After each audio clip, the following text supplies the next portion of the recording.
Okay. It says I am now live. Gonna have to change a lot of things about the way I'm doing this. First off, the lighting. This webcam is very different than what I was using before. And similarly, the microphone is very different. And similarly, it does not like my lighting very much. Uh-huh. What's up, Nate? How you doing, brother? Oh man, this is not how I had hoped this would go, but you know what?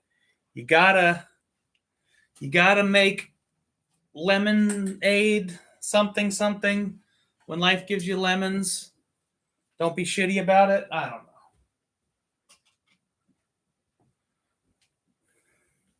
God, I am pale as a ghost. Yeah. Tattoo 5 amateur hour for the drink pro.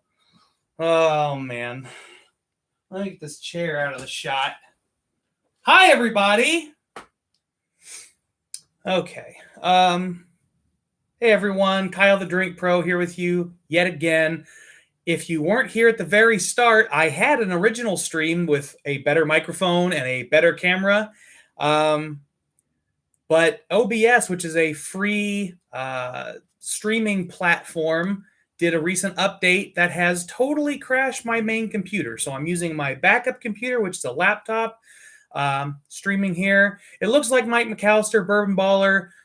We got Nate in the chat. We got Tap25 in the chat. I'm glad you guys could all make it. Hopefully this doesn't end up confusing for other people. Hopefully they'll figure out that, hey, I'm live on a different channel. Come look at me. But you know, I do tend to fight for a better aesthetic. I like to look pretty on camera. I like to sound good on camera.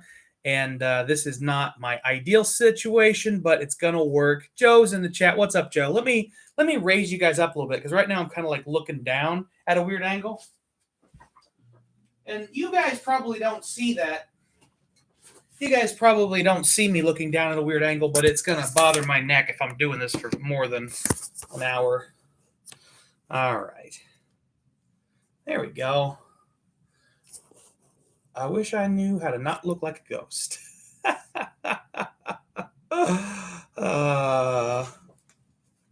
That's slightly less ghostly. I might just turn these off. You know what? Well, the overhead doesn't help much. Just need more diffusion. That's okay. I'm going to stop fucking with it. I'm just going to leave it be. That's fine. That's better. Now we're better. That's as good as I'm going to get. All right, what's up, everybody? You get to see my color now. I'm no longer Casper the Drink Pro, Bourbon Baller. Yeah, Nate bought a big boy bottle today for sure.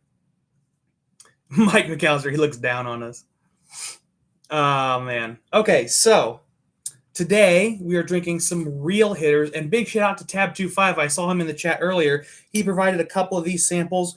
Big shout out to my friend who is Mr. Chugs, Dan Kids, 2 o'clock Chugs. He provided a couple of other samples for this. He did a sample swap for me.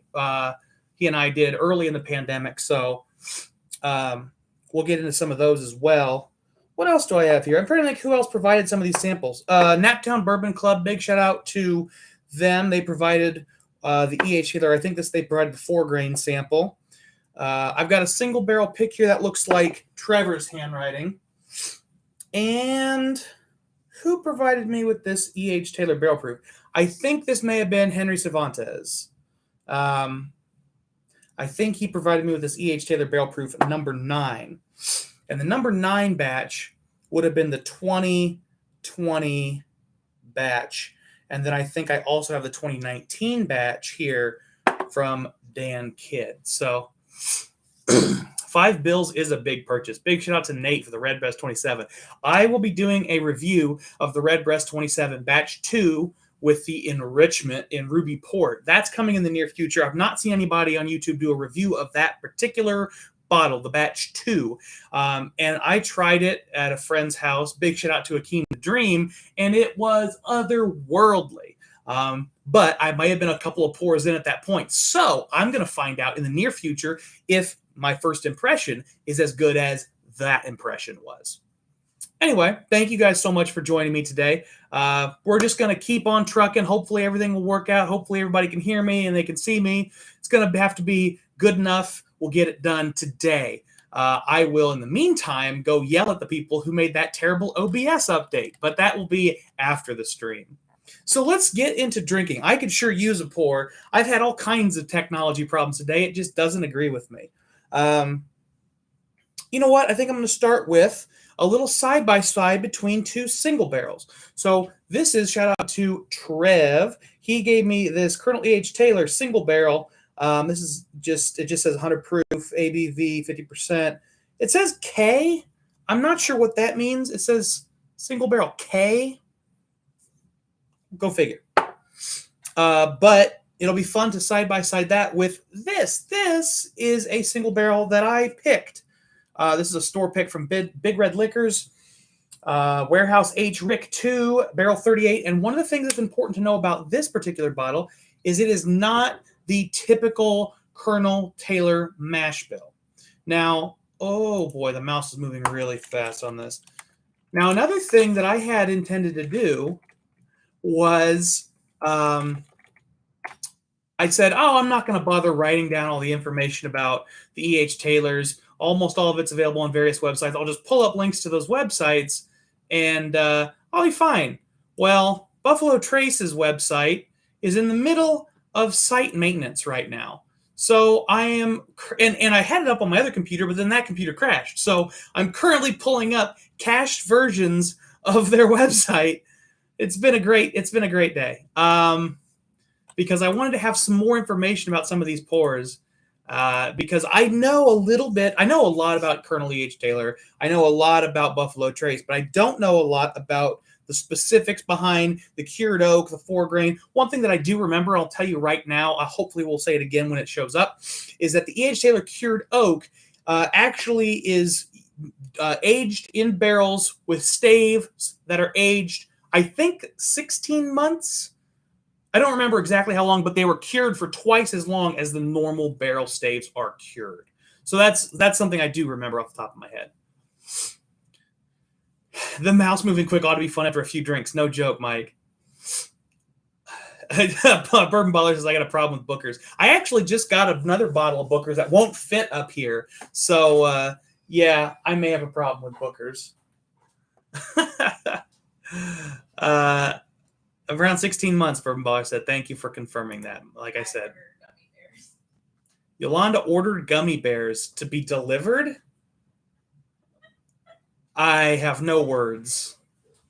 I have no words for that. She ordered gummy bears to be delivered.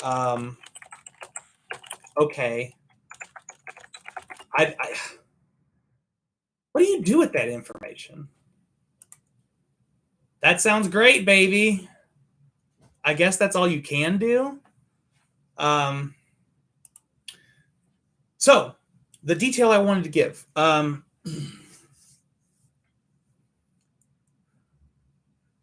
Mike McAllister, better be Albanese. I don't know.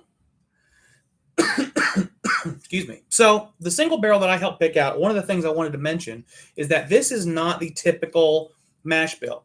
E.H. Taylor is typically mash bill number 1. That is along with the Buffalo Trace standard release. I think the George T. Staggs are also mash bill 1. This particular single barrel, however, is actually mash bill 2. It's the same mash bill as Blanton's, Rock Hill Farms, etc. And the reason I think that's interesting, I mean, obviously, besides the fact that it's a unique bottle of E.H. Taylor, is that through this process, we found out that Buffalo Trace is moving away from strictly tying mash bills to the product lines and focusing instead on flavor profile. So although this is a mash bill 2 product, the tasting panel that put this barrel into the single barrel program for E.H. Taylor believe it tastes in the profile of E.H. Taylor. So that's kind of a fun thing. And it will be really fun. That's the first thing I want to do here is I'm going to taste the E.H. Taylor single barrel from Trev side by side with the one that I helped select. So let's get some whiskey poured here, guys. By the way, I hope you're all having a better night than I am to start off. I expect the night will get better. I'm actually sure of it because I've got some real hitters to drink in the near future. But me and technology don't get along. Also, these glasses are clean. They have water stains on them. I actually run my Glencairns through the dishwasher. A lot of people are surprised when they hear that, but I've got literally 100 of them in this house. So I don't give a shit. If they break, they break. By the way, they're for sale. That's why I've got 100 of them. They've got my logo on them. They're very pretty. Email me at thedrinkpro@gmail.com, and I can help you get one. Bourbon baller, I'm jealous of you this time. Who's the baller now? Yes, I have very generous friends. Oh man, I forgot how much I liked that one that I picked. Nate broke one of my Glencairns last night. He'll have to buy some more. I'm sure we can work something out. Wow. So these don't even smell like the same product. And, I talked a little bit about how they aren't the same mash bill, most likely. I don't know exactly what this single barrel E.H. Taylor is that I got here from Trev. But yeah, I mean, these taste like totally different products. They smell like totally different products. I mean, Trev sample, it's a lot lighter, first off, on the nose. I would say I get like caramel corn, some light barrel spice, some grain, definitely cinnamon. Mark G, what's up, brother? Neither Tab 25 nor Nate has had one break in the dishwasher. I haven't either. I had good luck with it. These are dishwasher safe as far as I'm concerned.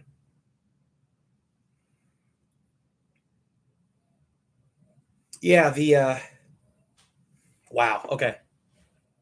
So yeah, this initial sample, the E.H. Taylor single barrel, and all these are 100 proof. All these are bottled and bond. I won't go through all the bottled and bond regulations. I think everybody's in the chat right now knows what they are. But yeah, this is pretty light on the nose. I don't know how long this bottle was open before Trev sent me this sample, but it kind of smells like it's been open for a while. Because I'm having a hard time pulling many notes out of it, to be honest. Oh, we're starting early, boys. Oh, the sneezes are starting early. Okay. I'm especially sad because I had told a bunch of people about this stream. I was really excited about this stream. And so I wanted to sort of put my best foot forward. There were going to be people watching this stream. I assume some still will show up who've never watched my streams before. And so I wanted to put the best foot forward, have the best content, the best video quality, the best audio quality. It's going to have to be good enough. It's not bad. Could be better. Just if you're watching the first time, just so you know, it usually looks better and sounds better. Just so you know. But yeah, I think I get a little bit of cherry. A little bit of cherry on this sample from Trev. The single barrel E.H. Taylor, they have not done a single barrel selection program for very long. But they've had a single barrel in the line for a little bit longer, meaningfully longer, I'll say. But for me, this is just worlds apart from the one I picked. I mean, not to toot my own horn, but this just this falls a little flat. This does not smell that much different from, I think Benchmark is actually in that lineup, which I know that's kind of a shitty comparison because I think that's the bottom shelf in that line. But this smells pretty basic. This is some basic bitch single barrel. I mean, it reminds me too much of the small batch. Like, the thing's probably twice the price. All right, let's taste it, though. Nope. Let's nose my baby. Remember, I'm not biased. First off, way creamy sweeter. So this one smells like caramel corn. Light and sweet and airy. Maybe a hint of citrus. This single barrel is a lot spicier, which makes sense because it's the different mash bill. It's a lot spicier on the nose. The sweetness is like Red Hots, the candy.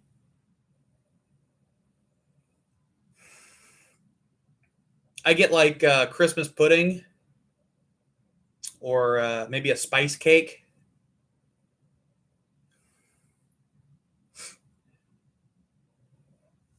I got you, Tap25.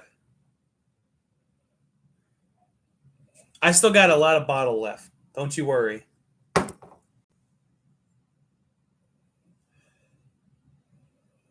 I mean, I really like the nose on this.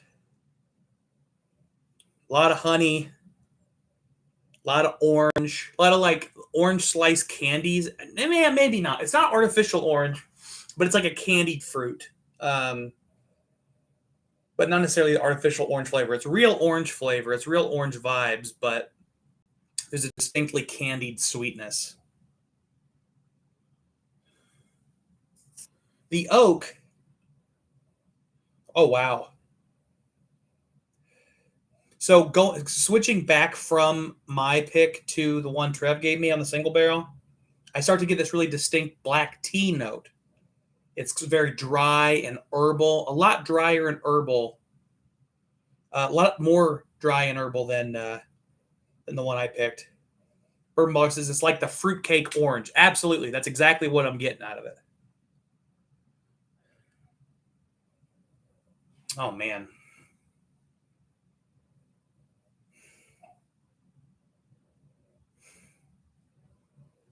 And the oak is a lot drier on the selection from Trev. It's almost like cinnamon sticks and like coffee cake, that dry, slightly sweet cinnamon. Where this is much stickier, sweet. It's almost syrupy in a way, at least on the nose. All right, let's taste them. Let's start with Trev's.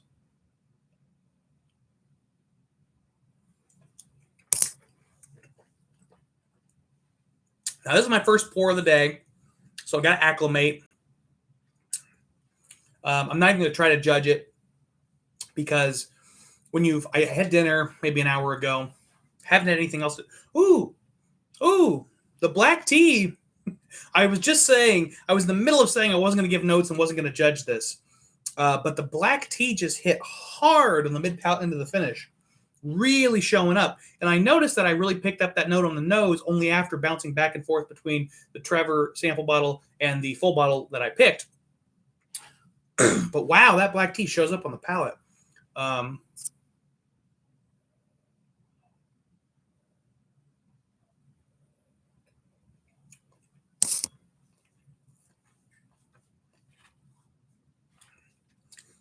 But yeah, the first taste of a whiskey just gives you the general notes. You really have to taste it at least 3 times to get into the specifics, in my opinion. But moreover than that, your first pour of the night, especially when it's something that's not 80 proof, may hit a lot harder, maybe a lot sharper. I've sort of become accustomed to withholding judgment on a first pour until I've had several attempts at trying it. Sip it 5 or 6 times as opposed to 3 or 4, like I normally would with another different kind of pour. All right, this is sip 3. Let's go ahead and try this for the 3rd time. I think that will really give me some tasting notes on it.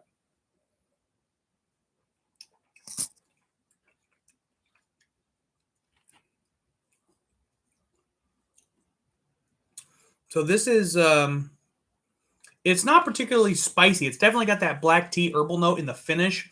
Bitter black tea mid-palate into the finish. A little bit of black pepper on the finish, but not a lot, not too much. But it's nice and oaky. It's a light oakiness. Not bad.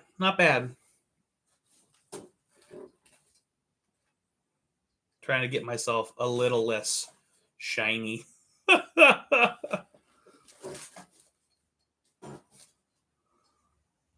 better.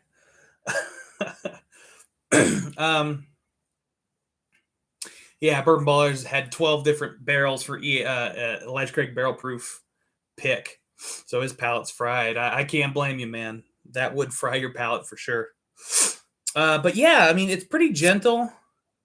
There's not a lot going on.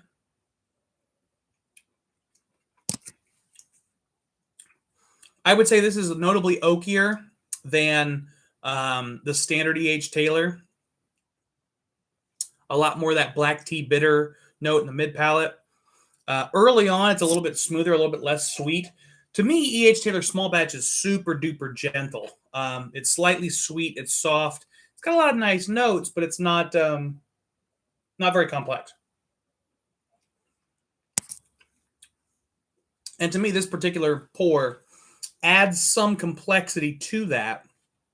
But it's mostly in places that aren't going to be my favorite, to be honest. It's not sweeter. It's not nutty. It's not floral or fruity. It's bitter herbs and dry oak added to a small batch. If you like an oakier pour, it's probably really good, a good pour for you, but it's probably not for me. Mike McAllister, I'm going to have to review a bunch. I reviewed this weekend. We way overdid it. I don't fully trust my thoughts. Always got to revisit when you do things like that. All right, let's go ahead and taste the single barrel that I picked. Again, this is Warehouse H, Rick 2, barrel 38. Wait a minute. Warehouse H. If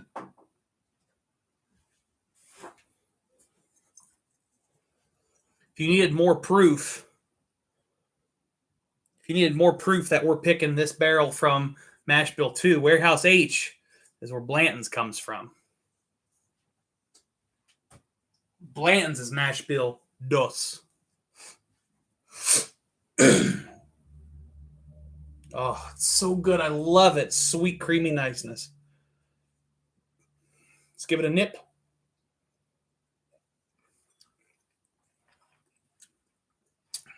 Now, way more cinnamon, way spicier, but zero bitterness. I will say, if you like a long finish, the pick that I made is pretty short on the finish. It's got a beautiful front of the mouth feel. I love what's going on the flavor profile, early and mid palate, but the finish is pretty weak compared to the other E.H. Taylor single barrel.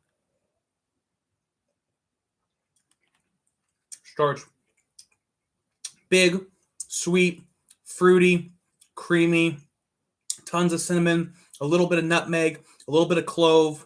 So much going on up front. Mid palate, you get some like clover honey.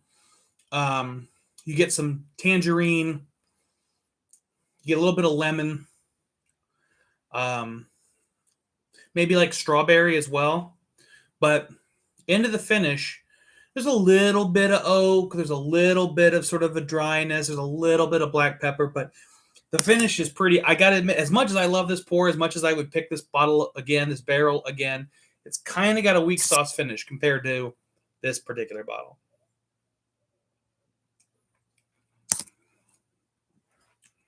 Yeah, the front of that pour is a mess. The front of this pour that Trev gave me is a total mess. But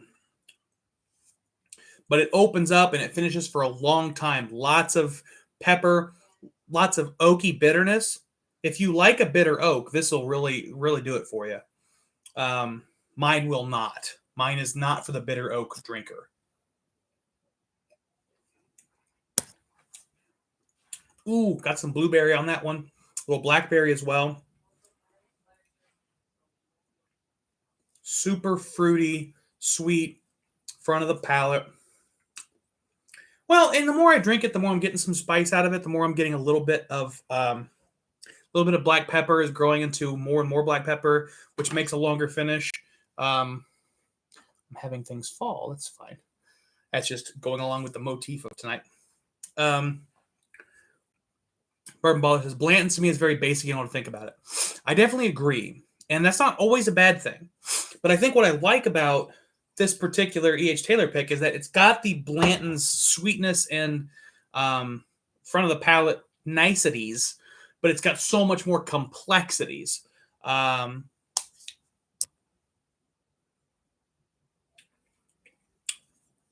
You know what? Let's blend these together. Let's see what happens when I blend these two single barrels together.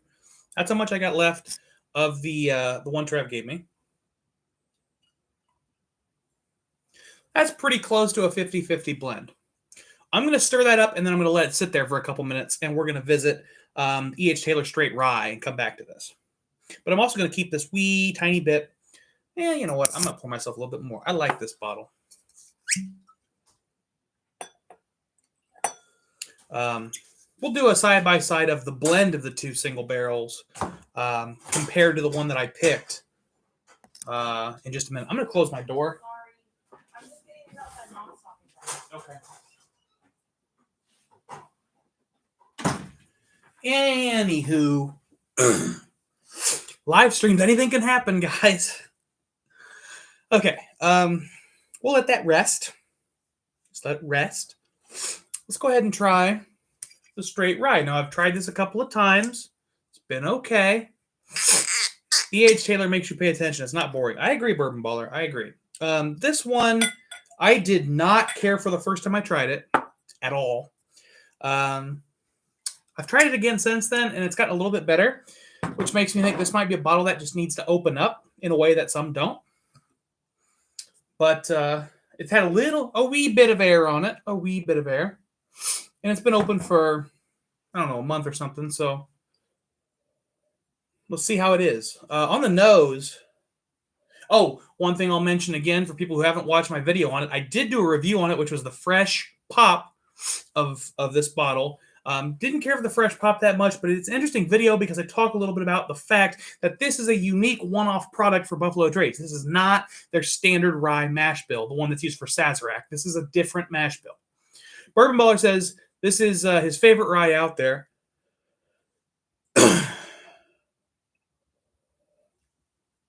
So on the nose, for me, this is definitely... I get like a cinnamon raisin bagel. Like definitely cinnamon, definitely raisins, a little bit bready. Could be Christmas pudding again.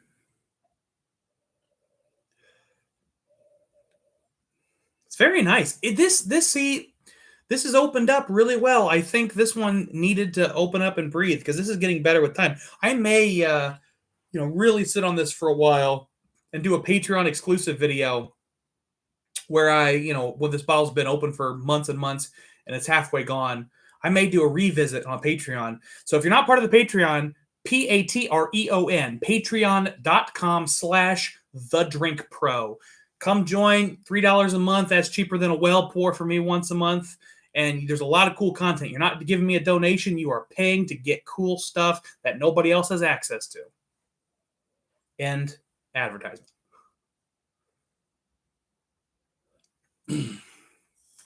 Bourbon says he has a 4-gate Kelvin rye getting shipped to him. I'm going to see what the hype is. I've actually got a 4-gate lineup in the near future I'm going to be doing a video with. 4-gate is having a moment, but it's quite pricey. I think $200 a bottle, which that's hard for a lot of people to access. I mean, as much as I like to shit on the Buffalo Trace products for being totally unavailable, if you do find them, they're very competitively priced. Assuming your, local liquor dealer has MSRP pricing. Yeah, this has gotten really nice. It's gotten a lot sweeter than it was before. The rye grain is definitely still there. You can smell that there's rye spice, but it's not nearly as pervasive. It's not as sharp. The sweetness is really escalated, and the baking spice is really prominent. Doing this side by side with a couple of these single barrel E.H. Taylor products, to me, is really interesting because you can see how the straight rye fits into the lineup. This bottle makes a lot more sense when you compare it to this bottle than when you compare it to other ryes, because it's not trying to really do other rye stuff. It's trying to do E.H. Taylor stuff in a rye form. And actually, I should also mention that this doesn't have any corn in it. There's no fucking corn in this. It's unusual. Bourbon Baller says, I like to call myself the bourbon peddler. Yeah, your bourbon peddler. Your local bourbon peddler. I like that.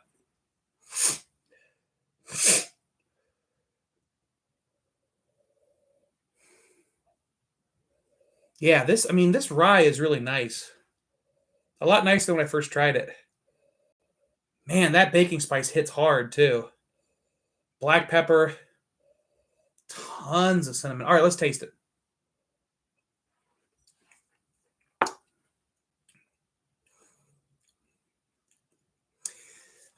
See, I think I just don't love a 95.5 rye. I don't know what their actual mash bill is on this. I know there's no corn in it. I know it's almost all rye grain and then a little bit of barley. Um, I think I just don't love a 95.5 rye. I like this a lot better than most 95.5 ryes. And by the way, what I mean is 95% rye grain, 5% malted barley in the mash bill. I mean, I think this is something that is good in a context, but the mid palate and the finish are very rye grain prominent. If you don't like the flavor of a rye grain, you're not going to like this pour.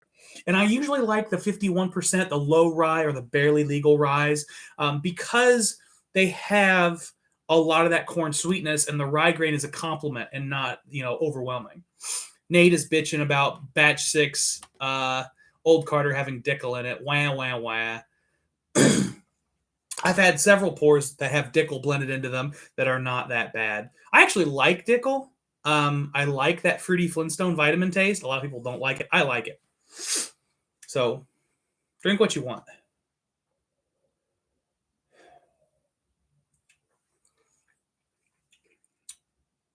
Going back to the rye for a second taste, to me, this is really the beginning of this is beautiful. I love the way it starts, nice and sweet, very sweet, creamy.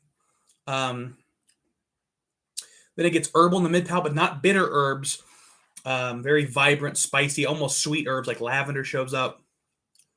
Mid palate, a little bit more bitter into the finish, but still not nearly as bitter as even the one that single barrel that Trevor provided. That one is notably more bitter.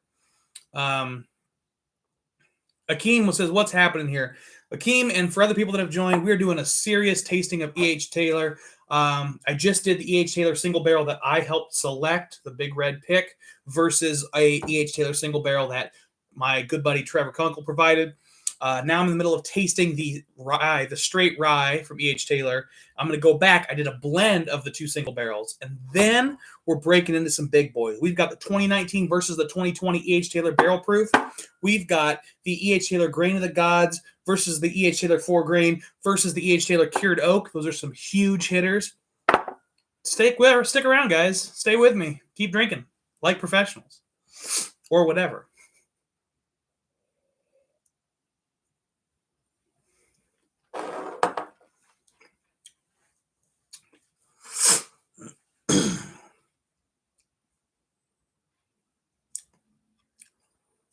Yeah, I'm just getting into the basic EHT right now. Bourbon Baller's right.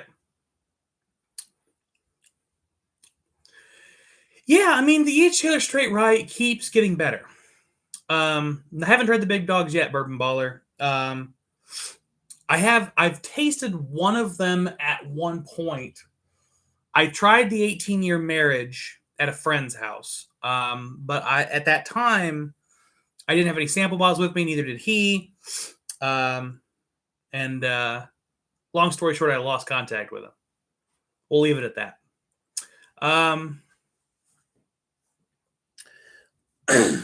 Yeah, so I think the E.H. Taylor Straight Rye, I'm going to revisit that on my Patreon, patreon.com/thedrinkpro.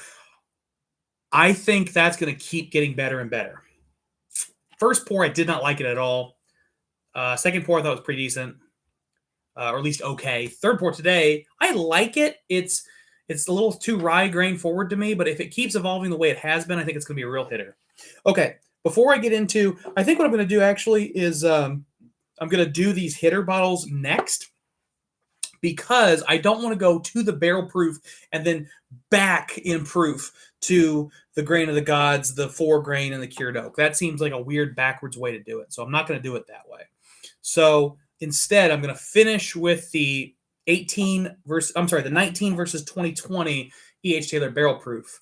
I'll finish there, and even though it might be a little bit of a decrescendo, it'll still be fun. Y'all are still sticking around. So before I do that, though, let's taste this blend. This is 50% Trevor's single barrel and 50% my single barrel. My single barrel initially had a lot more sort of sweet fruit complexity up front, and Trevor's single barrel had a lot more interesting herbal tea, pepper, oak on the finish. And so I'm hoping to get the best of both worlds here and not collapse the blend. Now, if you don't know, collapsing the blend is something that will happen when you blend enough whiskeys together or enough different whiskeys together where it's sort of like sound waves. Instead of complementing each other, they'll be going the opposite direction and they'll just cancel out and just collapses.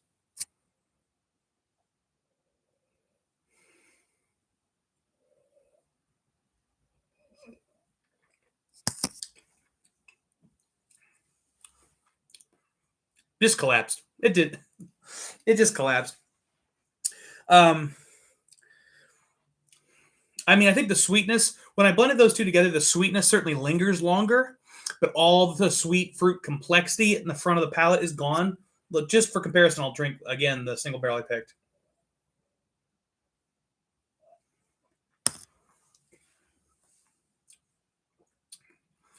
Yeah, bigger flavors, sweet, more complex, lots of different fruit notes, spicier, black pepper. I mean,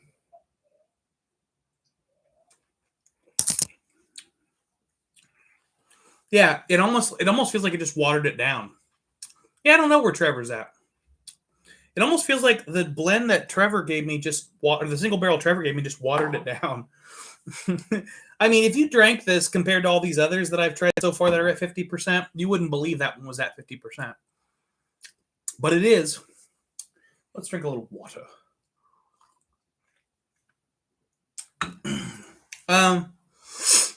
Real quick, I'm going to pull up a couple of things. Let me know in the chat what you're sipping on. I would really like to know what people drink while I do these things. I know some of you don't even drink at all, which I can't imagine why you're watching me be stupid on the internet if you're not drinking. I'm not mad about it, though. I'm more than happy to have you here. All I'm doing right now, I had mentioned before that the Buffalo Trace website is down, which I didn't know before. Usually I do research beforehand and take notes and make sure I have talking points for these videos. But tonight I was like, I'm going to have a computer in front of me, which the one I had in front of me broke. And I was like, I'll just wing it. I'll just open browser pages. Well, Buffalo Trace's website is down. So now I'm having to open these cache pages. But it looks like it's working okay. I just got to reopen them because I opened them on my other computer, and now I got to open them on my backup computer. So everything's fine. It's all great. Everything is going great.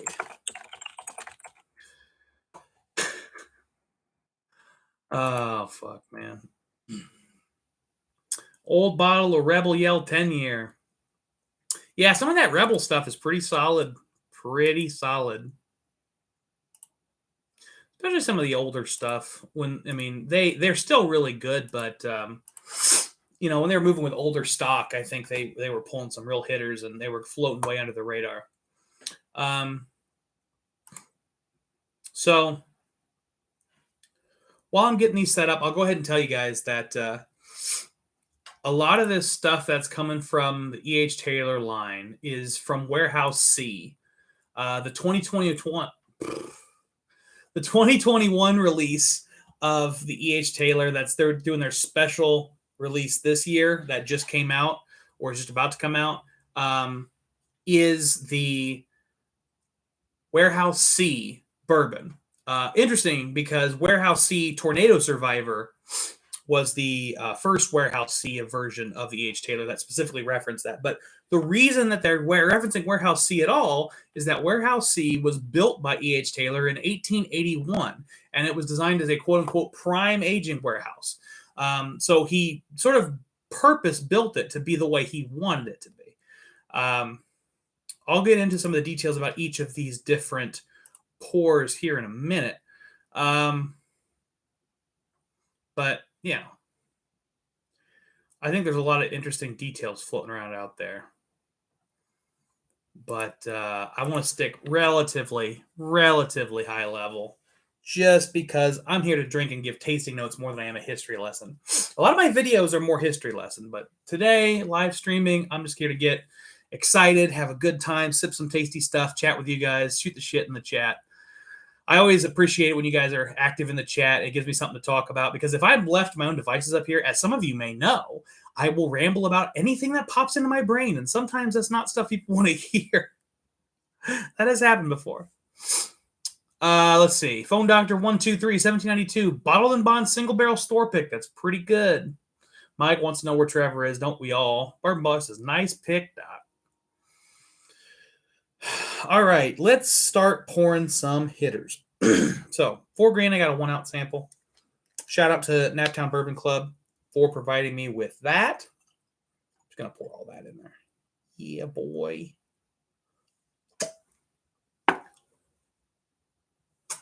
All right. Killing that sample bottle. I got to make sure I remember which one's which. So, okay, 4 grain. I'm going to put 4 grain right there. Then we'll do the cured oak next.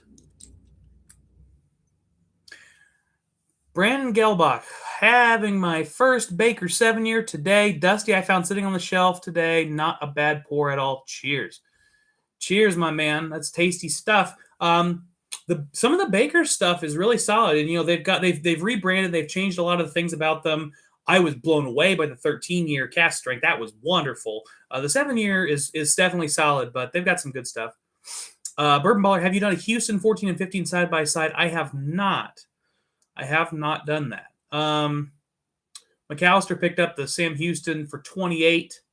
American whiskey and a Templeton Rye for 16 for $15. That is a good day, my man. Baller agrees that the Baker's 13 is amazing. It really is. I was surprised how much I liked it, to be honest. I don't know why. I didn't have any particular expectations going into it. It just was quite good. All right, cured oak. And finally, the E.H. Taylor Amaranth Grain of the Gods, which that title kind of made me roll my eyes a little bit.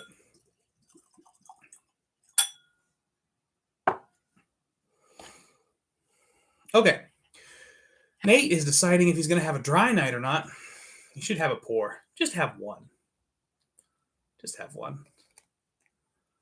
Bourbon Baller says, I'm not a fan of Jim Beam. They're disappointing. A lot of the Beam stuff can be, but you got to kind of take it as it is presented. A lot of the Beam stuff is relatively cheap, and so I think there's a value there. I think there's a good value for the price a lot of the times. Nate says 1 = 3. All right, so I guess I'm going to start with the 4 grain, and I'll give you a little bit of detail about the 4 grain.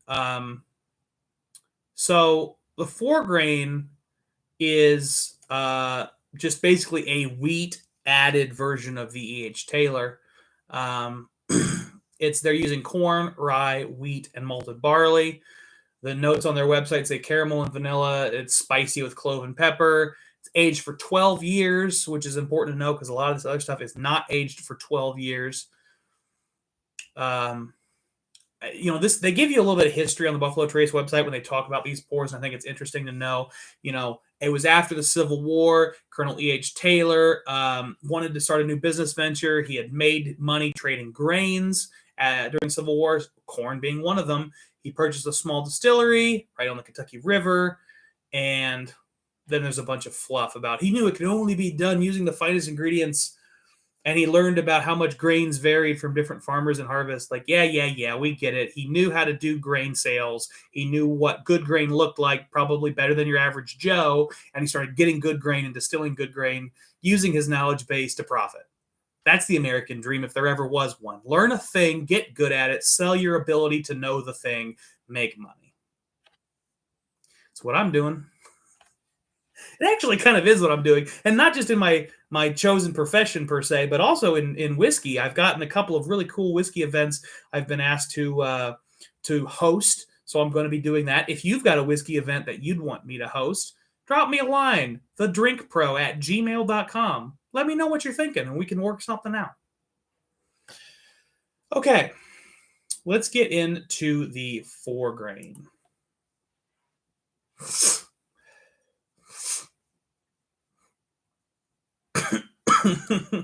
Nate's blaming Akeem in the chat because Akeem introduced me to the Redbreast 27, which I thought was amazing, and then I sang its praises so loud that Nate decided to up and buy himself a bottle. Mike wants you to have one for him. Have one for Mike, Nate. Oh, wow. Okay, well, the 4-grain is incredibly sweet on the nose. Wow.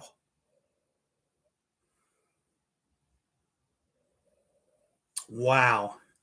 I actually really like the nose on that.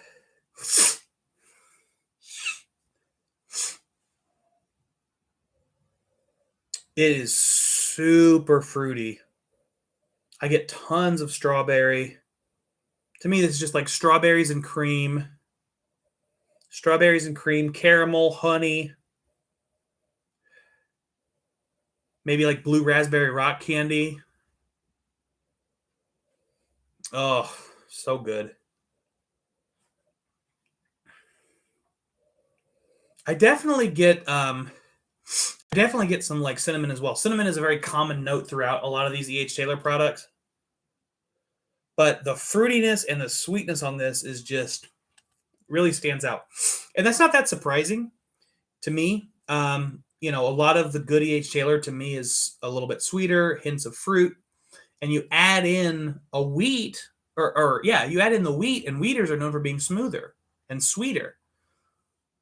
So you add that smooth sweetness on top of what's already a relatively fruity sweet whiskey, and it just gets really loud. And the 12 years is showing up as well. I don't remember how old my single barrel was. I don't remember how old the straight rye was, but they weren't 12 years old. I know that. Mike McAllister, has anyone tried the Angel's Envy finished rye? We all actually really liked it. I am surprised how much I like it. Somebody actually gave me a free bottle of it because they didn't care for it at all. And I really like it. It stood up to me in a lot of blinds and things. Let's go ahead and taste it.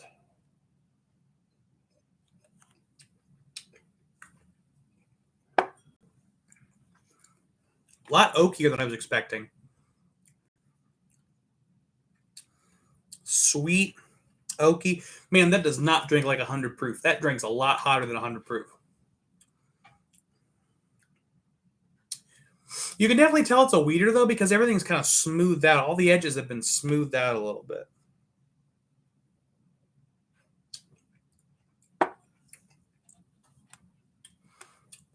Sweet, creamy up front. The fruit is more prominent on the nose and on the palate. A lot spicier in the mid palate than most of the stuff I've had thus far. Really solid, though. It's got black pepper shows up mid to late palate. There's actually like a chili pepper, like chili powder on the finish. A little bit of oak, a little bit of chili powder. Pretty solid. But I do think that something about the 4-grain, something about adding the wheat seems to have dulled the complexity slightly. It seems a little bit less complex. And it's hard to say if that's because the wheat is added or if this is just an old bottle that's sampled here or what. It's hard to be sure.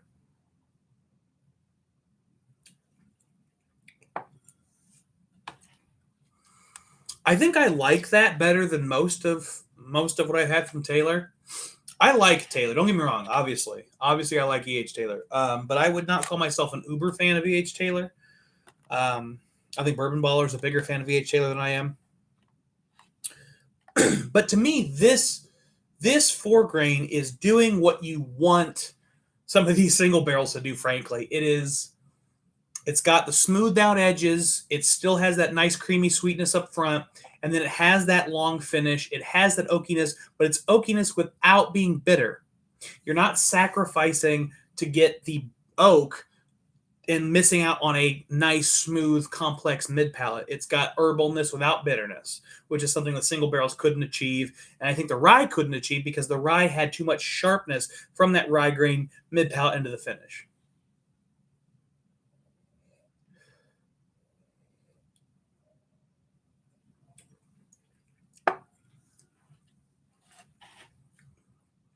Yeah, I think the complexity on the 4 grain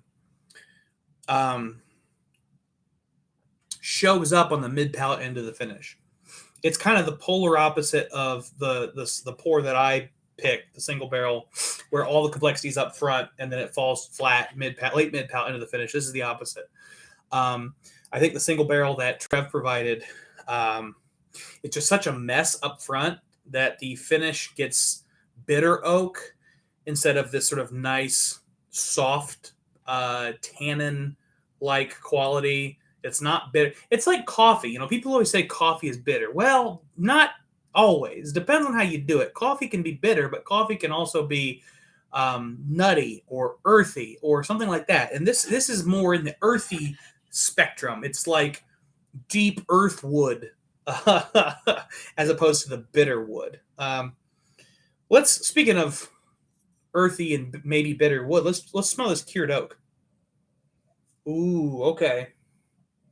So the 4 grain gave me a notable increase in the fruitiness and the creaminess and the sweetness. This cured oak, it's definitely super sweet. This just straight up smells like a light caramel corn syrup to me. Tab25 said he's drinking a cured oak along with me. He says he gets grape Kool-Aid that he's never noticed before. I definitely can see that. There's a definite grape note, and it's so sweet. Like for me, I mean, I can get the grape Kool-Aid because it's a powdery sweetness. The sweetness is like artificial and powdery. There's a grape note that's prominent. I also get like a raspberry.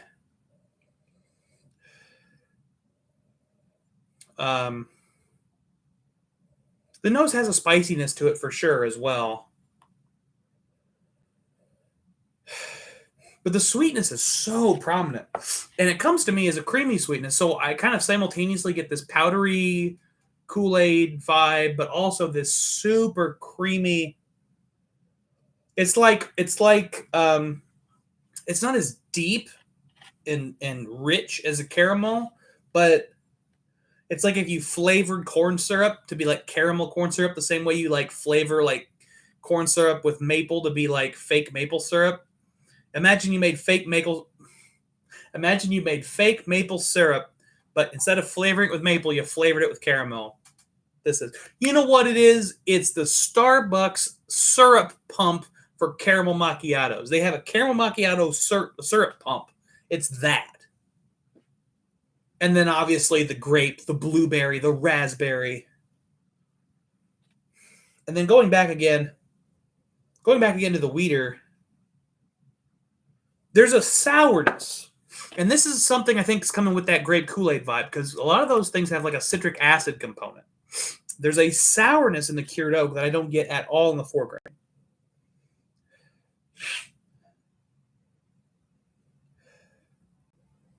I mean, the 4 grain is sweet, and it's definitely fruity. Let me reset here. Go back to... Yeah, that smells like straight up grain now. Some of the earlier single barrels. Yeah, the 4 grain's more prominent, but it's definitely sweeter. It's a thinner sweetness, and the fruit is lighter, but it's creamier. The cured oak has an almost sour ping on the nose. All right, let's go ahead and taste it.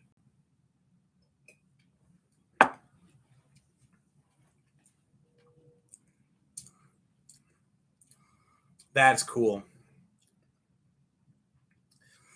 It's got this really weird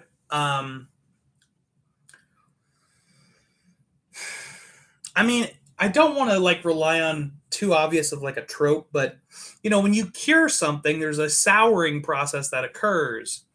If you think about cured meat, If you don't cure it with salt, you cure it by kind of spoiling it a little bit. And that's true of almost any curing process. And that sort of odd sourness shows up a little bit for me.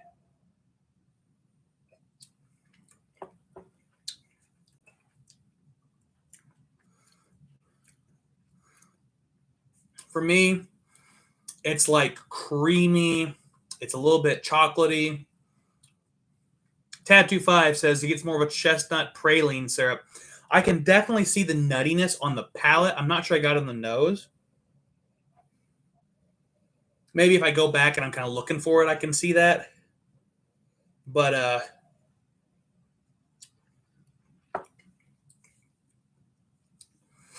up front, very, very sugary, sweet. Into the mid palate, I definitely get like sweet chocolate, and then a slight nuttiness. Not peanuts. Praline, I think, is actually a really good note, or chestnuts, or something like that. A lot less baking spice than I was getting in those single barrels or the straight rye. The baking spice is not nearly as prominent in either the cured oak or the 4-grain.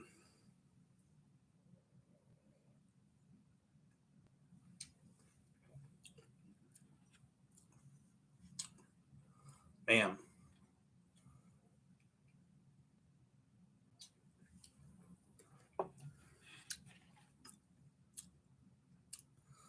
That cured oak is really phenomenal. It's very spicy. Lots of pepper, black pepper, and I get like an ancho chili.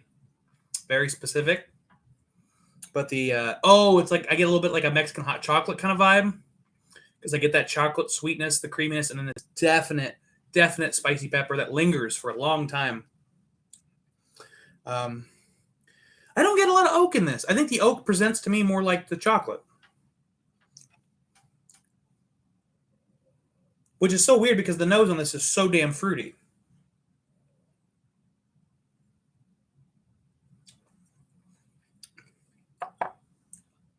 And you get fruitiness up front. Get like strawberries up front, but strawberries in like a very sweet sugariness. Then the mid palate though gets really like nice and desserty, lots of pepper, a lot of good things happen. I really like that cured oak. Bourbon Baller says that's the most overlooked E.H. Taylor product in the whole line. People think it's all oaked and no character. The cured oak, you mean, Baller?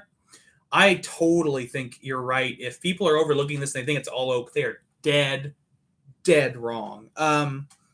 It's oaked in the way that like 1910 from Old Forester is oaked. Like, yeah, it's super oaky. Or like Woodford Double Oaked. Like, yeah, they're super oaky, but they're not oaky in the way of like dry astringent oak. They're not oaky in the way that George T. Stagg is oaky, for example. George T. Stagg is sharp and astringent. And it's oaky, but it's oaky in a way that may be off-putting for some people. And don't get me wrong, I like George T. Stagg, but I'm just saying, like, if you don't like that astringent oak, it may not be for you. Whereas this is oaked in the way of like that kind of double oaked or that oaked finish bourbon. And I'm about that life.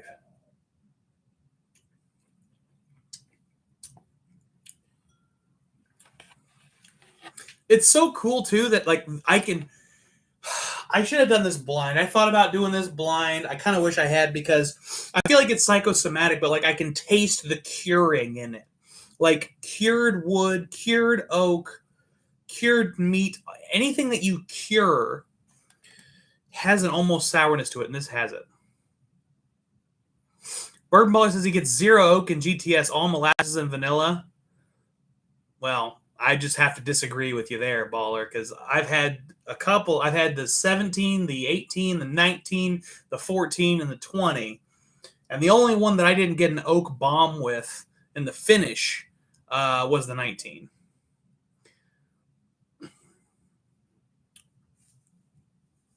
It's cleanse my palate with the lesser single barrel E.H. Taylor. It's silly to talk about these single barrel E.H. Taylors as being like these lesser pours. But when you're drinking these kind of fucking hitters,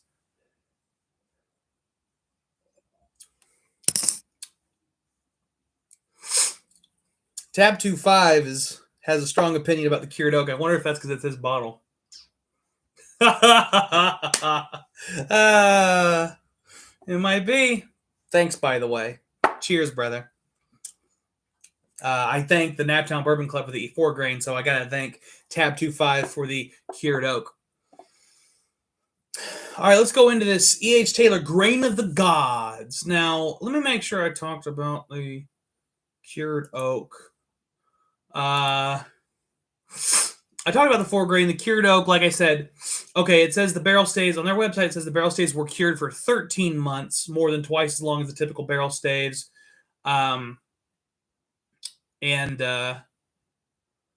This extended curing process extracts the rich character within the wood, and they are barrels that were aged inside a warehouse C. See, that's the thing. A lot of these are barreled in are barrels that were aged in warehouse C. And so, like, how are you going to release a 2021 limited edition E.H. Taylor and just call it fucking Warehouse C? You already are doing Warehouse C stuff. What makes that one different? Why is this Warehouse C bourbon different than the Cured Oak or the 4 grain or the Warehouse C Tornado Survivor? Like, it feels like y'all just got lazy, Buffalo Trace, calling you out here on the live stream. We're an hour in, so it's time to get on a soapbox and call somebody out. Buffalo Trace makes amazing products, and they know how to market, and they know what they're doing. But damn it, Buffalo Trace, what is with this seemingly lazy 2021 release from E.H. Taylor? Warehouse C is just regular-ass Taylor. What is special about it? Tell me. I can't check your website because it's getting service right now. So I'll check the website later and find out what's special about the Warehouse C E.H. Taylor. But I don't think there's anything particularly special about it. I think it's marketing. They're trying to sell you shit at inflated prices because they can. I'm going to go ahead and get off my soapbox.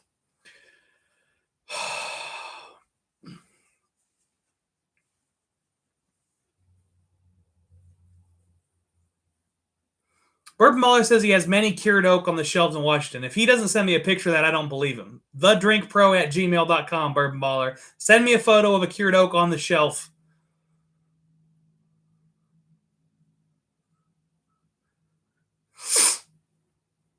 Mike McAllister, I wish more people would overlook it for a while so I can have some. I agree. Tab 25, I think I might overlook it because it's hard to find and doesn't appear on secondary markets much. Yeah, exactly.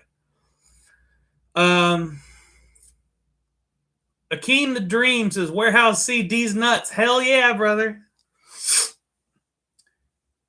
If Bourbon Baller is sitting on a plethora of cured oak, then he needs to send me some photos, man.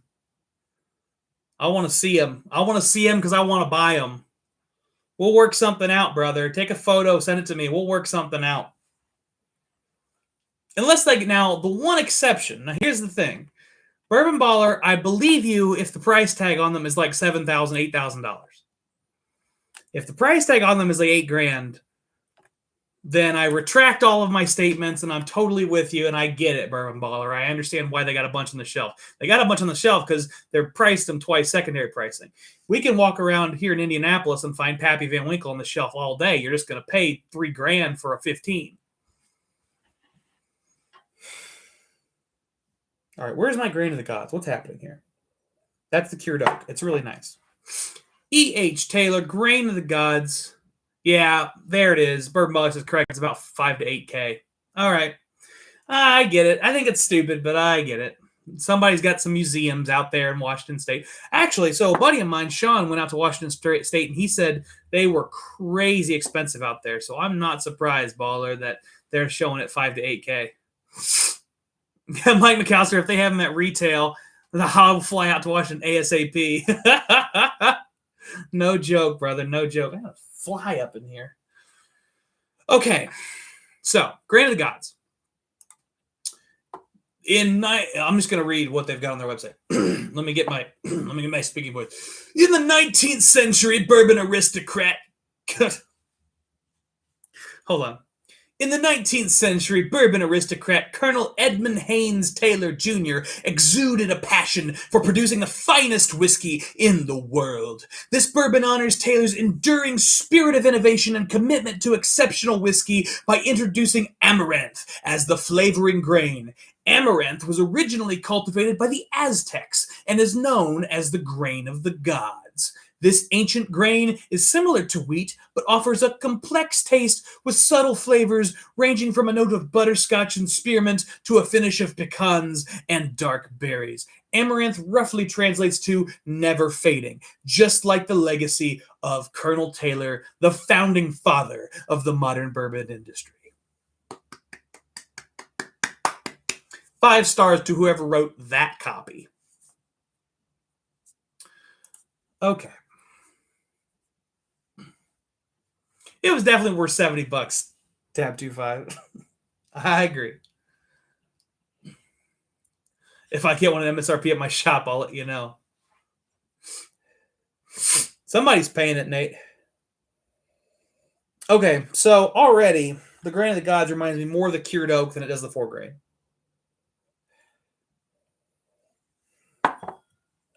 Which is interesting. Because in theory, it should be a lot like the 4-grain, because like they say on that copy, the wheat and the amaranth are relatively similar. But the amaranth does add a little bit of panache that may be more similar to the cured oak. Mike McAllister says, maybe I'm an idiot, but I have a hard time thinking any whiskey is worth more than $300 so far. Boy, does Nate have a pour for you, Mike McAllister. Nate has a pour for you. Actually, Akeem is in the chat too. Akeem's got a pour for you as well.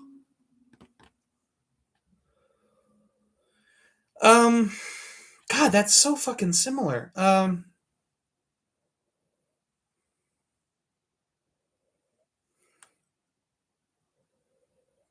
right. I didn't want to do this, but I'm going to have to pour out more of the cured oak just so I can do an honest to God side by side with like the same amount of whiskey in each glass.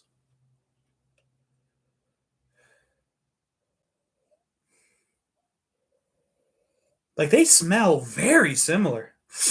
Wait a minute. Am I just losing my mind? No. I'm getting a lot more vanilla now on the 4-grain. And the cured oak, still getting that super sweet, super berry forward.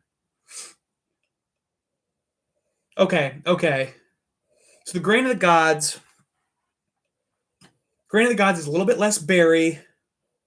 The sweetness is definitely there. I will definitely take you up on that, Tab 25.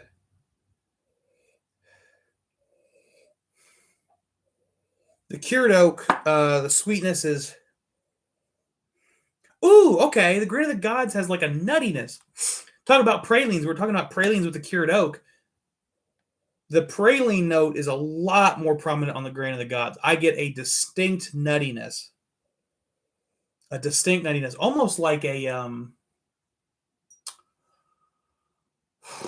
what kind of nut? Macadamia nut. That sweet nuttiness and a lot less creamy. Grain of the Gods is less creamy, less caramel. Still very sweet. Less berries. Bringing in that sort of macadamia nut vibe. It smells like a white chocolate macadamia nut cookie, honestly.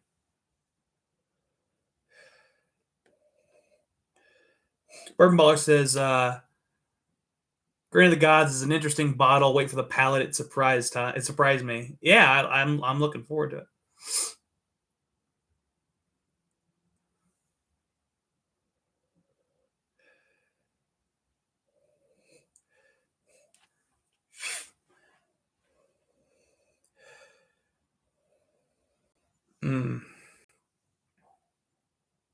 I should be giving more notes.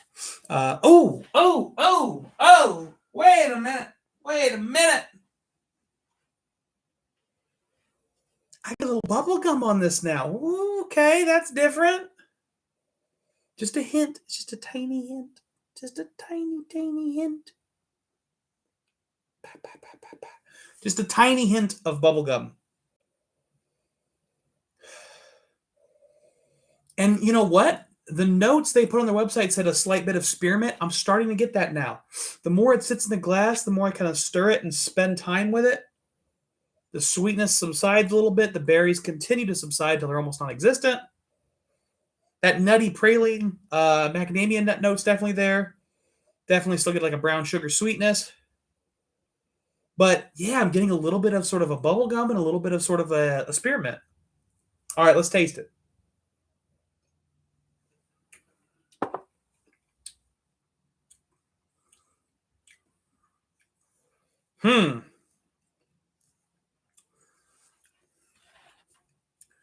Now that,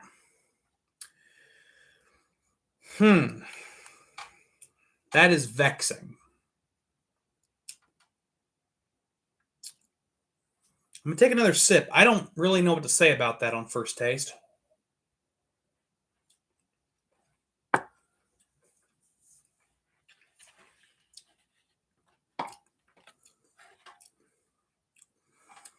It's like, at first I feel like it's really oaky, but it's not. It like starts and like teases you about being oaky, and it's like, nah, just kidding, that's cinnamon.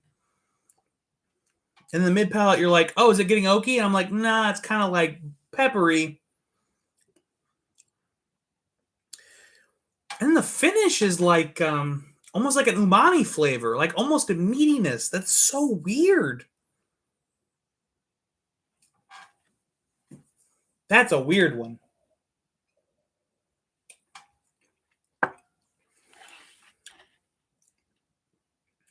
It's very grain forward up front. I'm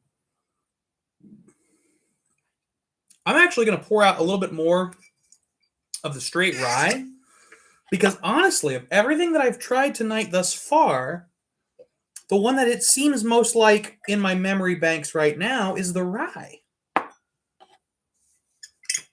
which is very surprising. OJ for hire says, I am sipping Elijah Craig 12-year small batch old school style. Cheers, my man. It definitely has a savory quality, he says.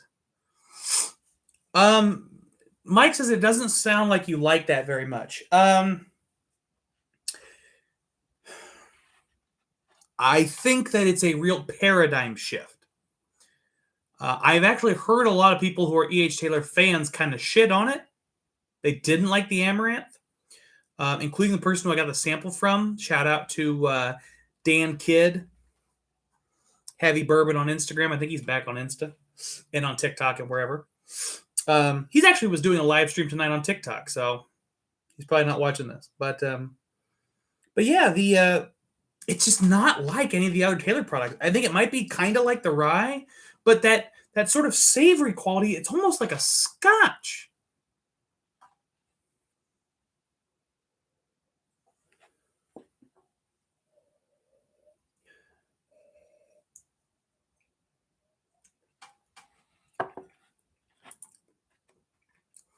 Yeah, it's sweeter.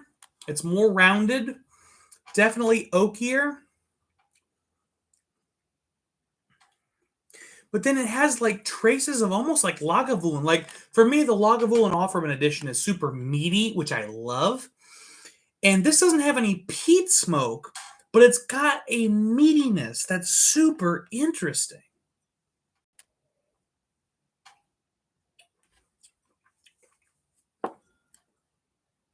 Yeah, okay, it's nothing like the rye. I had to try it though, because it's just so unlike anything else I've tried. The Grain of the Gods is more different from these other E.H. Taylors than the E.H. Taylor straight rye is. And the straight rye has no corn in it, and everything else here has a bunch of corn in it. So that tells you something. It's meaningfully different. That amaranth fucking makes a difference. Mike McAllister, I think I'm going to get an E.H. Taylor straight rye. I hear a lot of good about it. We could work out a sample swap or something, Mike. I'm not sure you're going to like it. I'll be honest.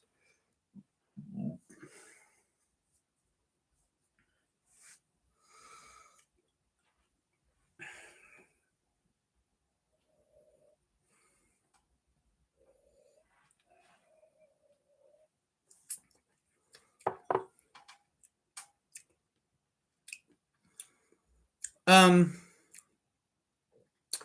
so that E.H. Taylor Amaranth, I think that might be the most balanced pour I've had yet tonight.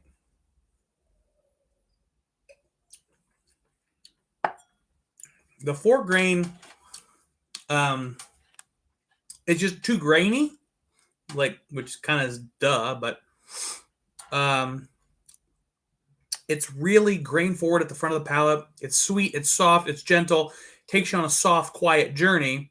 It's a quiet car ride home, which is fine sometimes, but not at 4 grain E.H. Taylor prices. The cured oak,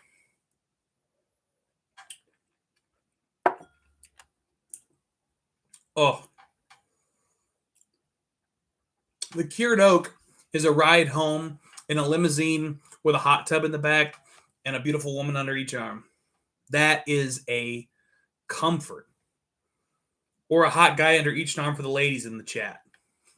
However you do it up, that's what that is. That is doing it up big. It's luxurious. It's creamy. It's fruity.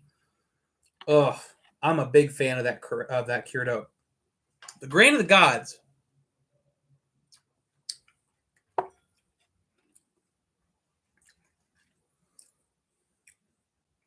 The Grain of the Gods. It's like you're riding home in in like some sort of experimental electric vehicle that hasn't been released to the public yet. You're like, yeah, this is cool. No one's done this. I'm not sure if I like it or not. I mean, I like it. I'm not sure if I want it every day. I'm not sure if everybody's going to want this. This might be a super niche market. But if you're down for this sort of thing, it's fucking amazing and really weird and fun and cool. It'd be like a hovercraft. It'd be like a Tesla hovercraft taking you home. That's like way too expensive to fuel, so no one's gonna buy it. But it's niche and it's fun and it's unique and it's good. I'm sure those are the worst tasting notes I've ever given in my life because they mean nothing. Those tasting notes aren't worth the words that I use to speak them. But I hope it gives you an idea of how I feel about the pours.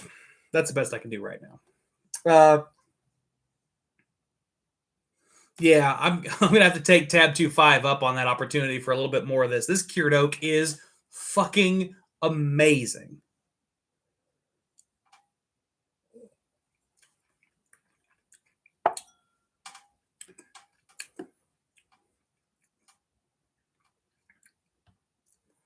I like that better.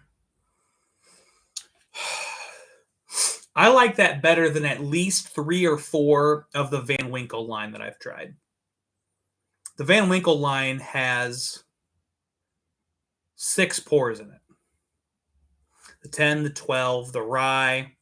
I mean, there are 25 years. There are other way out there ones. The ones I've tried for the Van Winkle line are the 10, the 12, the 15, the 20, the 23, and the rye. I think I like the cured oak better than 4 of those.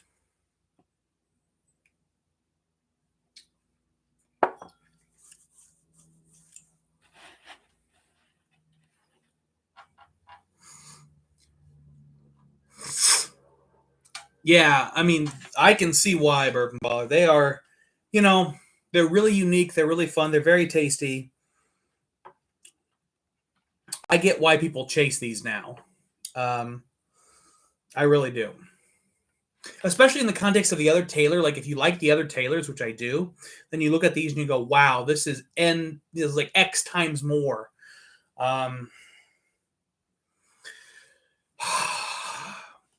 What's a price you'd pay for that cured oak, Kyle?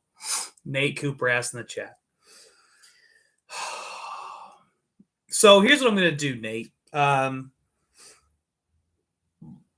I think that trying to guess a price on a bottle is tricky. Definitely Celebration Bottles, baller. What's a price I'd pay for the cured oak?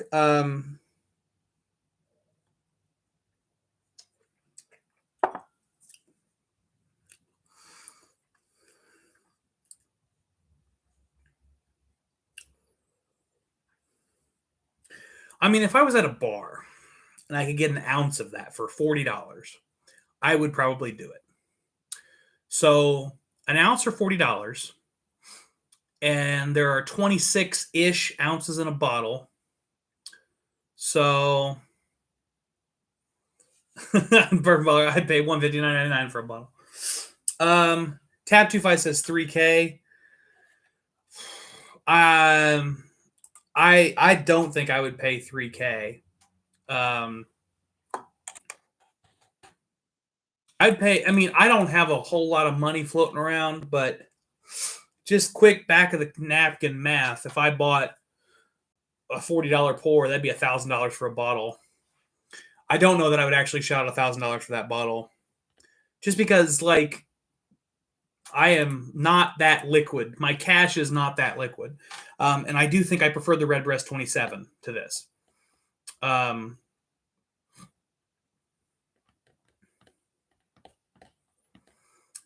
Says, "Ha, you actually paused before saying a soft no." Yeah, I mean,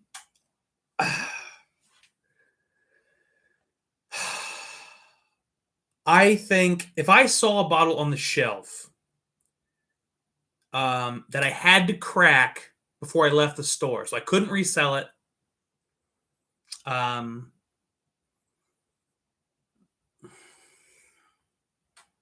400. I'd pay 400 for it. Nate says if you saw for 500, you'd buy it. I guarantee it. I don't know, man. That Redbreast 27 that I just tried broke my brain. It was one. It may have been the best pour I've ever tried in my entire life. If it wasn't the best pour, it was certainly the most unique and still very good pour that I've ever tried in my entire life. And you found a bottle for 500, and I couldn't pull the trigger.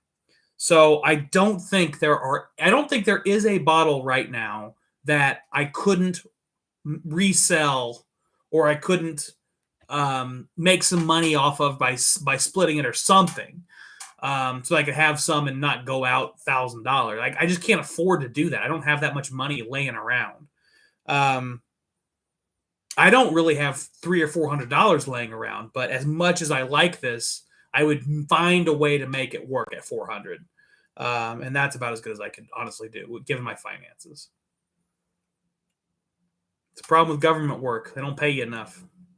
You hear me, Chris? He's probably not watching, but they don't pay me enough to buy these good bottles.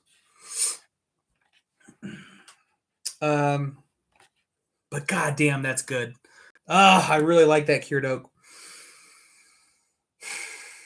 Okay, I'm going to take a quick water break, and then we're going to go to the 2 barrel-proof pours. That government cheese, yeah. Yeah, yeah, that's a whole other issue. Yeah, man. Really like that cured oak. Honestly, I really like that Grain of the Gods too, and I'll tell you what. The cured oak is several $1,000s secondary, but the Grain of the Gods is not that crazy. It's a lot. It's crazy, but I don't think it's $4,000 crazy. And it's really good. It's really unique.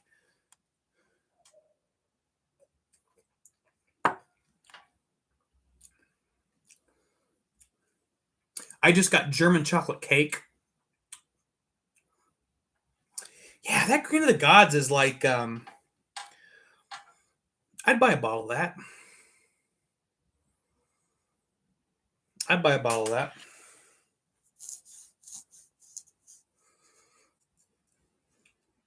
Four grain.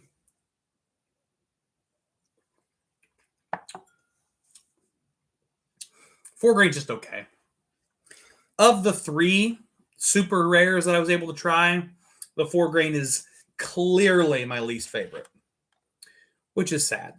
But it's just clearly it's not as complex as the other 2. It doesn't have that nice sweet creaminess like the other 2. It doesn't have any of the fruitiness of the other 2 in comparison. It's fruitier than some of the other stuff I tried earlier in the night.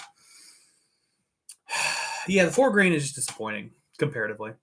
Tab says it went to 4K over the pandemic. All the HC other stuff went bonkers. Yeah, that's why I haven't bought that shit. It's just I can't do that. Mike McAllister, the problem is I went $300 between two bottles and hated both and then loved a $38 bottle. That's why I don't buy bottles like that if I can't try them. I just won't do it. I mean, I don't care if it's brand new and hard to find. Like, if it's $200 at this point in my life, I better have had a chance to try it. Or I better know somebody that will buy it at cost if I don't like it. So I'll buy it, we'll pop it together, we'll both try it, and if I don't like it, they'll pay what I paid for it and basically have just shared a pour with me for free. I've done that with a couple people. Usually I keep the bottle, but not always.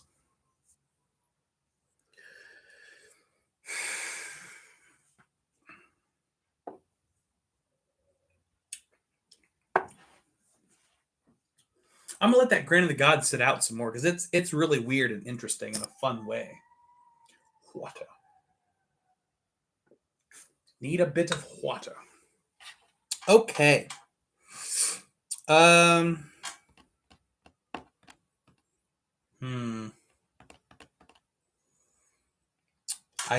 guess it's time. It's going for some barrel proof. Nate says, cough, Trevor, cough. I have sold him a couple bottles. I wonder what he's up to tonight. He's certainly not here. Shout out again to Dan Kidd for one of the barrel proofs of 2019, and shout out to, I believe, this is from Henry Cervantes, the 2020. It just says E.H. Taylor barrel proof 130.3 proof, but I'm pretty sure that label is Henry Cervantes. Now, here's the problem. These are both significantly higher proof than those other E.H. Taylors. The E.H. Taylor Cured Oak, I think that's a bottled and bond like everything else. I think all three of those other Taylors are just 100 proofers like everything else. But these barrel proofers, are significantly higher proof. Significantly. Yeah. Yeah, all the other ones are still 100 proof. And, we've got two barrel proof pours here that are up there. One, I don't remember what the 2019 is. I guess I could look it up real quick. But the 2020 barrel proof is sitting at 130.3. The 2019 is 129.3. So it's exactly 1.5% alcohol different. Both of them quite high. And they smell much lighter than any of those three special E.H. Taylor releases. To me, what that shows you is that you can pick from a huge warehouse of bourbon specific barrels and specific blends that are way more flavorful or way more subtle. And if you pick out those honey barrels and sell them for, $70, but do super limited releases, so there's a huge markup and you get a lot of hype around them, then this is what you end up with. These are experimental, but they're super limited releases. And they know where to put them in the warehouse to make them good. They've pulled enough E.H. Taylor out of that fucking warehouse to know the sweet spots. You find the sweet spots, you put your experimental barrels in the sweet spots, chances are you're going to make a really good E.H. Taylor limited release. My guess is that in 2021, they tried to do some of that shit. It fucked up and didn't work. And they're like, Warehouse C, let's just make a Warehouse C release. Okay. Yeah, but just nosing all three of those super limited, the ultra rares, and then coming back and nosing these two barrel proofs. I mean, they are not as interesting on the nose. There is not as much going on. There's not as much character. There's a lot more alcohol. There's a lot more ethanol. But the character is much less interesting to me. Mike McAllister. If you guys see Glens Creek bourbons, they are new and great single barrel proof bourbon for $38. Send me a photo of that label, Mike. I'd love to see it, and I'll keep an eye out for it. Nate says he thinks Trev is sleeping in his bed sleeping is my bet or drinking with his buddies. Well, send him a message, Nate. Wake his ass up. Don't wake him up. Let him sleep. Let the poor man sleep. He gets up at 4:30 or some ungodly hour to go farm.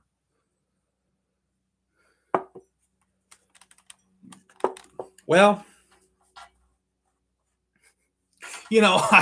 I kind of did this saying like, oh, the barrel proofs, they'll just blow the other stuff out of the water in terms of the proof, and it'll fuck up the tasting. But these are a meaningful letdown on the nose compared to those ultra rare bottles. You're right, Mike. He can't farm at 10 p.m., but he can farm at 4:30, and that's why I can't blame him for sleeping at 10.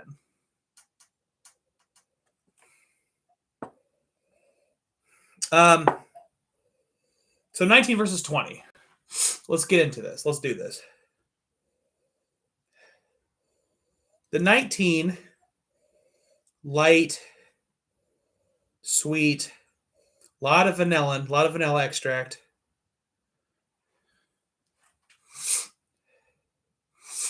No response, said Joe. Trev snoozing. Yeah, a lot of vanilla. The good thing about Trevor snoozing, I don't want to give him too much shit because Trevor will rewatch this live. Most people don't sit down and watch a whole live replay, but I bet Trevor will. That man is driving trucks. And so, Trevor, if you're waiting in line at a grain delivery facility, whatever the fuck they call them, cheers, buddy. I hope you got a full night's sleep. Happy Friday. Okay. So the 2019, yeah, it's pretty light. It's pretty light, sweet, slightly grainy. Honestly, like I'm putting my nose this far in it. It's a barrel proof whiskey, 129.3, and it's super blasé compared to those 100 proofers. If that doesn't tell you something, like nothing will. Like that should tell you everything you need to know right there. Everybody has I'm going to get on my fucking high horse again or my soapbox or something. Everybody is so just fascinated by barrel proof whiskey. And I just don't think proof makes the difference people think it does. Proof has less to do with flavor than you think it does. There are amazingly flavorful 195 proof whiskeys, and there are whiskeys at 130, 135 proof that are garbage. Like, flavorfulness doesn't necessarily correlate with the proof point.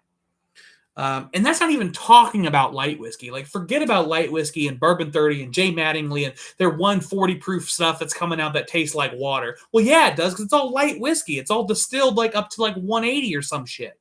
179. Coming out of MGP. Obtainium, great example, Muller. And I like Obtainium. I enjoy Obtainium, but it's 139 proof and it tastes light and airy. It's not a uniquely flavorful whiskey. Gotta settle myself down. I'm getting all worked up.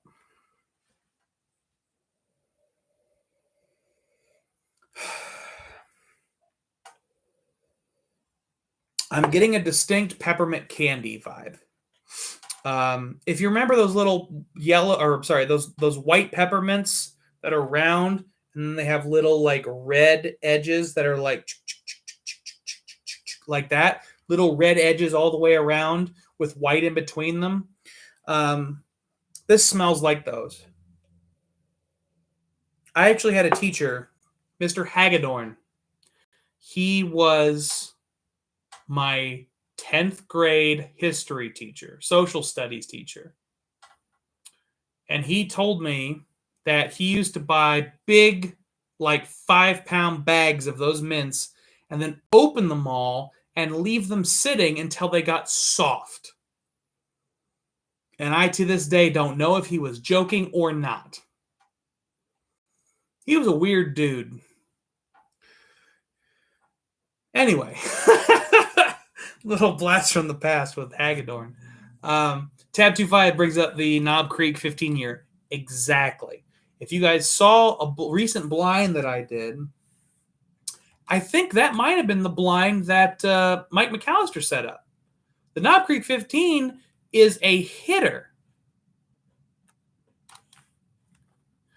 Bourbon Ballers is 100% honest. What bottle of bourbon is your hands down overall favorite?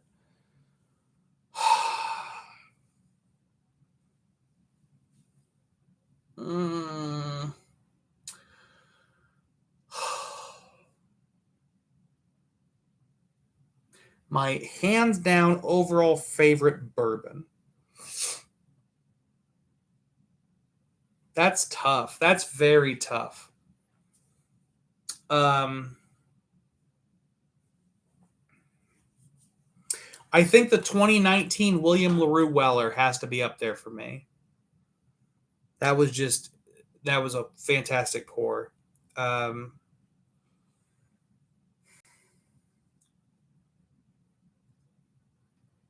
Trying to think. I've had a lot of very, very good Old Forester birthday bourbons, but I don't think any of them are in the contention for best bourbon hands down overall. And he said, not based on rarity. Yeah, I'm not trying to. I mean, I try to be as objective as I can on these shows, which is why I'm pretty low on the E.H. Taylor 4-grain. Really, that's super interesting. Bourbon Ballers is Rabbit Hole Derringer. That's a very interesting pick. You know what I'm going to do? Because a lot of the stuff that's annual releases are so tricky, I'm going to say my overall hands down favorite, like standard release. Something that isn't a single barrel and isn't a yearly annual batch release, because I think those are both unfair. Single barrel products can be fucking huge hitters or total misses. I've had Blanton's single barrels that were unfucking believable, and I've had Blanton's that was legitimately bad. So single barrels out the door. Annual releases are tricky because you're never going to find them. Like, how are you going to find a specific year of William LaRue Weller? Like, come on, you're going to have to pay secondary. It's going to be ridiculous. So for me, if I had to pick my hands down all-time favorite pour that's neither of those two things,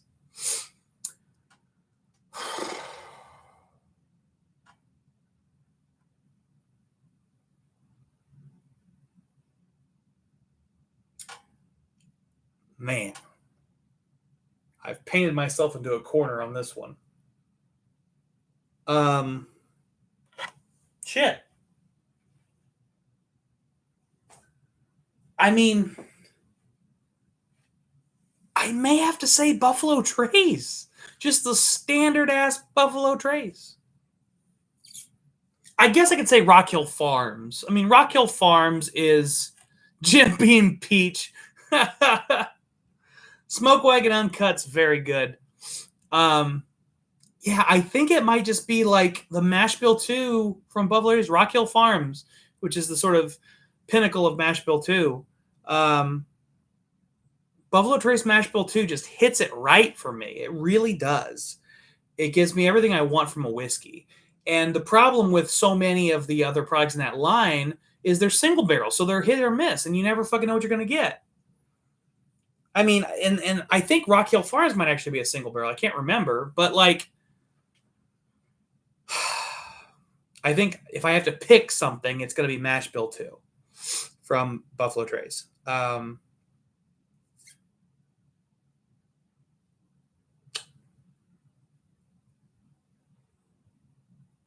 to think if anything else is even competes. I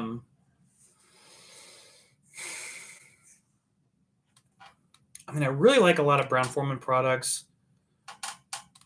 Oh, that's a good point. Oh, Nate, you're making a good point. So I think Michter's 10 is an annual release, but I can't remember for sure.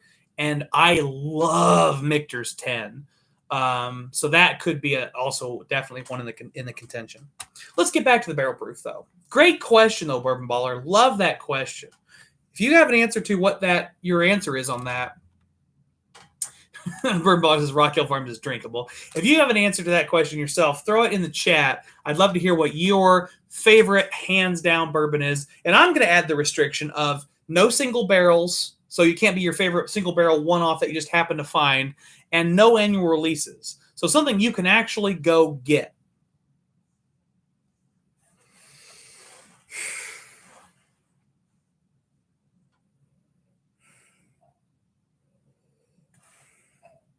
Yeah, the more I smell the 19 barrel proof, the 129.3,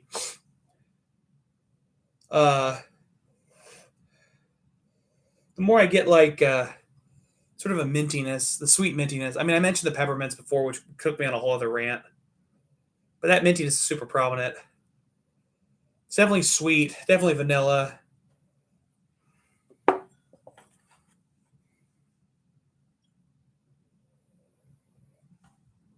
That's pretty much it. Nate's favorite standard release is Woodford Double Oaked, hands down. That's surprising to me. I mean, I like the Woodford Double Oaked fine, but I would not put it up there with my favorites that way. I wouldn't give it that high of praise.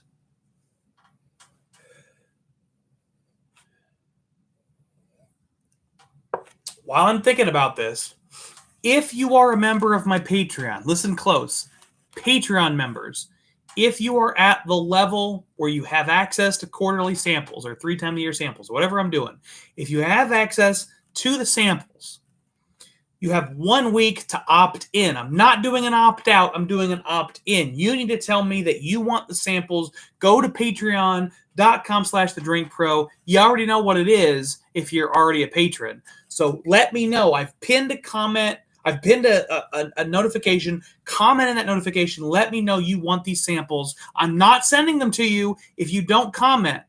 I'm not. I'm going to post a comment tomorrow. I'm going to make another post tomorrow, I should say, and let people know that they have 7 days to comment on that pinned post. 7 days. If you don't comment on that pinned post in 7 days, you aren't getting the samples. I don't care if you're my best friend. It's just I can't make special exceptions, guys. Just not going to do it. I think most of the people in the chat who are my patrons have already commented. But if you haven't, you got 7 days. Get at it, brother. Get at it. Brian Toner, Old Forester 1920 is pretty good. Yeah, Old Forester 1920 is really solid. Wow, Mike McAllister, if we're going for my favorite available, it would be Noah's Mill.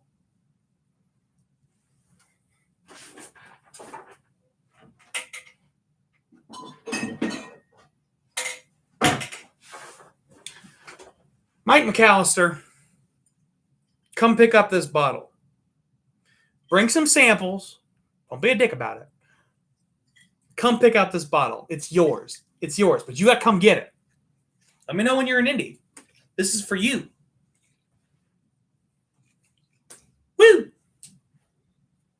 Put that on the side.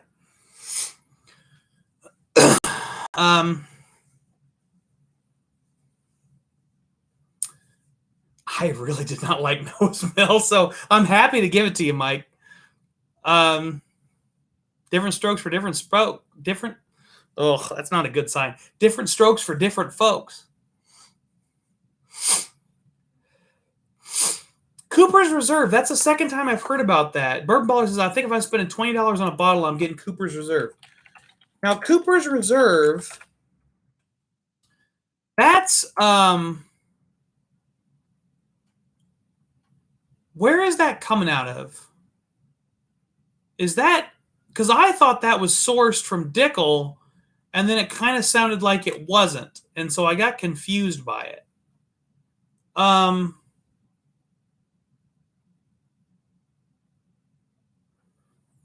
Because I've got an event where somebody talked. Yeah, that's what I thought. Okay, I'm sorry. I said Dickel. I meant Brown Forman. Yeah, Bourbon Baller. Yeah, it's Brown Forman. Yeah. That's a solid Brown Forman product from what I hear. I've never tried it before. So let's get into the 2020. This is the 130.3 barrel proof number 9. Whoa, I don't know about this one, boys. I don't know about this one. This smells like an evergreen tree. I'm not really here for it.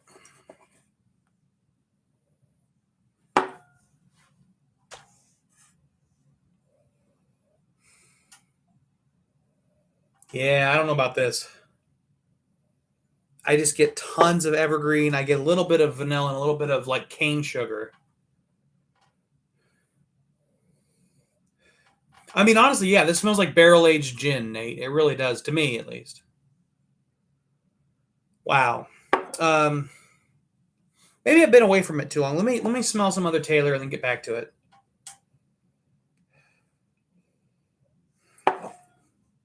Don't like that 4-grain.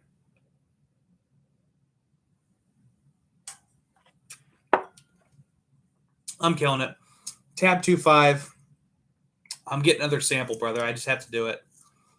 I got to get another sample. So big shout out to Tab 2.5 for the cured oak. I'm gonna have to get another one. Another pour of that because it's just too fucking good. It's too fucking good, man. You just handed the junkie the crack pipe, and I what do you expect? That's good shit. For real. For real, for real.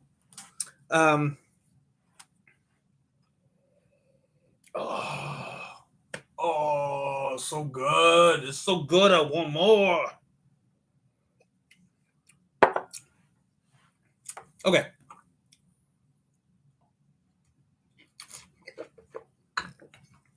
It's been too long. I got to stop by Tap 2.5's place. He's not that far away from me right now, so I got to stop by. We'll get that set up. We'll make that happen.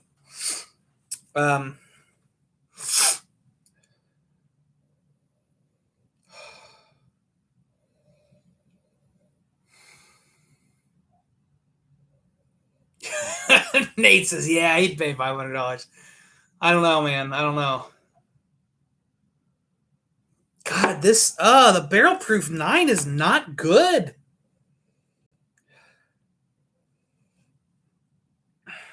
It's less sweet, less vanilla than the 8, yeah, on the nose. It's way mintier, way more pungent. All right. I almost tasted it, but I didn't. Let's try the 2019 first, lower proof by 1 proof point, 0.5%.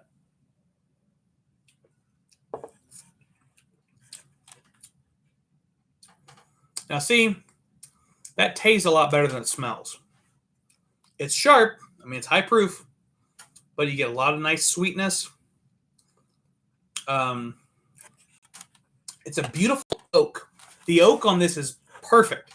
Not too bitter, not overly sweet, not boggy. It is just really like prototypical white American oak flavor.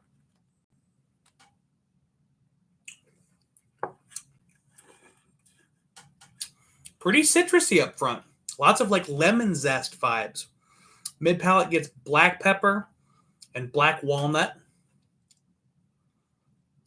And then the oak comes into the finish. That's really nice. Very nice oak on the finish on that.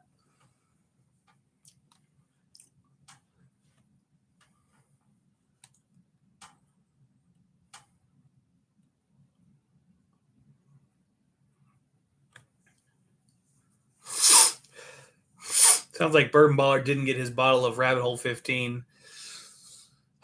Yeah, that'll happen. I'm glad you got to try it, though, man.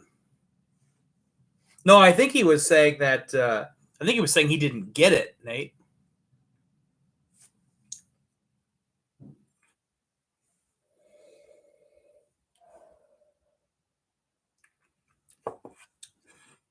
Oh, I went down.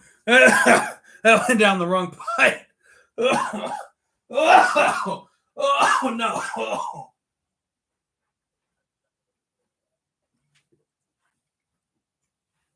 Oh. Pro tip: you're not supposed to breathe your whiskey. You're supposed to drink your whiskey, not breathe it. Oh God, so sorry. Whew, okay. Let's get one more hui nip of the 19.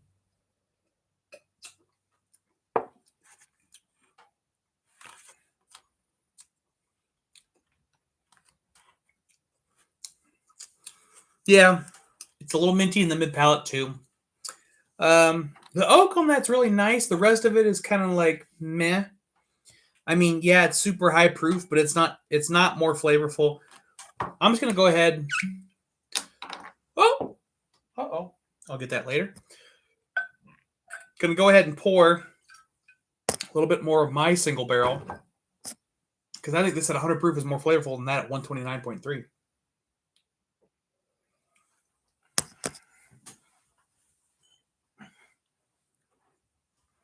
And I'm right. I don't get the reference tab 25. You're right. Yeah, like my single barrel at 100 proof is more flavorful than 2019 at barrel proof 129.3.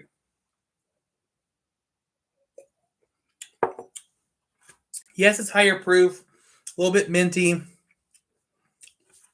Very nice oak. The oak on it's nicer than on my barrel proof for sure. Lots of nice spice. But like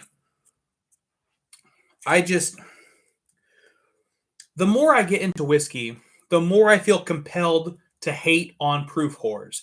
If you only drink high proof whiskey, if you don't have anything below 110 proof that you like, I'm very skeptical of your palate because there are so many things at 100 proof that have more flavor than the stuff at 120, 130 proof.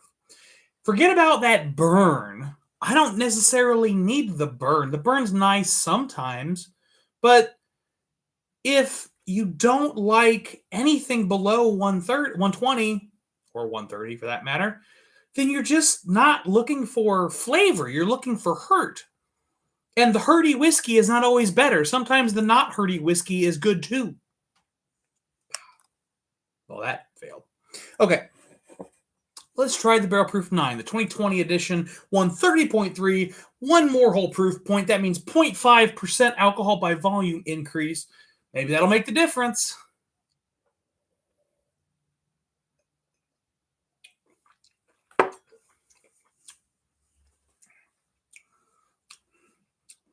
Okay, right off the bat, there's more going on here. I get this really nice, like balsa wood, like really light oak in the mid palate. It's not oak; it's a really light wood flavor, but it's not oak. Really light wood in the mid palate. Finish is a little bit shorter. Let's go again.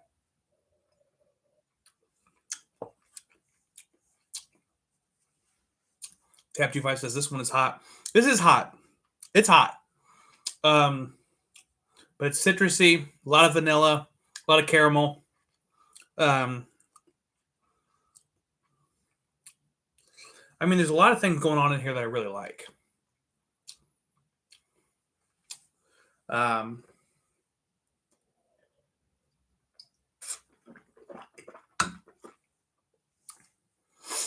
Mike, you mean it doesn't have to melt your face to be good? I know, shocker, right? What a concept.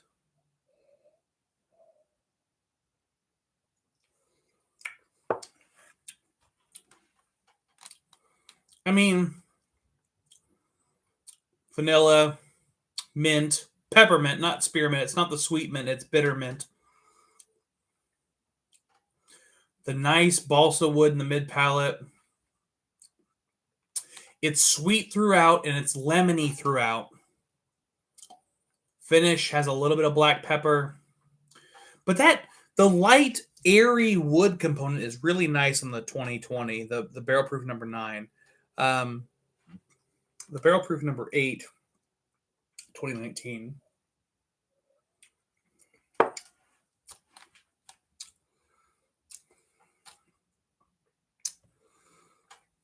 The front end on the 2019 is better. It's a little bit broader flavors. A little bit more of that lemon comes out. The sweetness is more prominent and broader. It's a wider sweetness. But the finish just falls flat.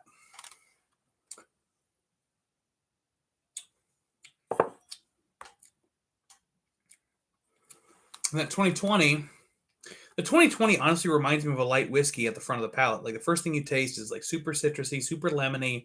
You get a lot of the alcohol burn.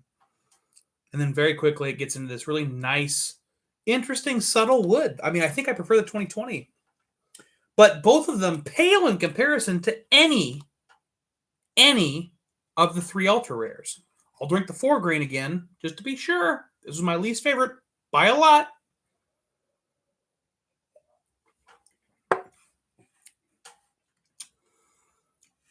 And that's got a wonderful, minty, fruity component. Bourbon Baller, what's up, brother? I got a couple new patrons. Big shout out, Bourbon Baller. Big shout out, Chris. Thank you guys so much for joining the Patreon. Means the world to me. I greatly appreciate it. Today's the right day to do it, too, also, because it's July 1st. So I've currently got it set up that as soon as you join your build, so you get the full month. Thank you guys so much. I really appreciate it. Yeah, that's really great. That's really great, guys. Thank you.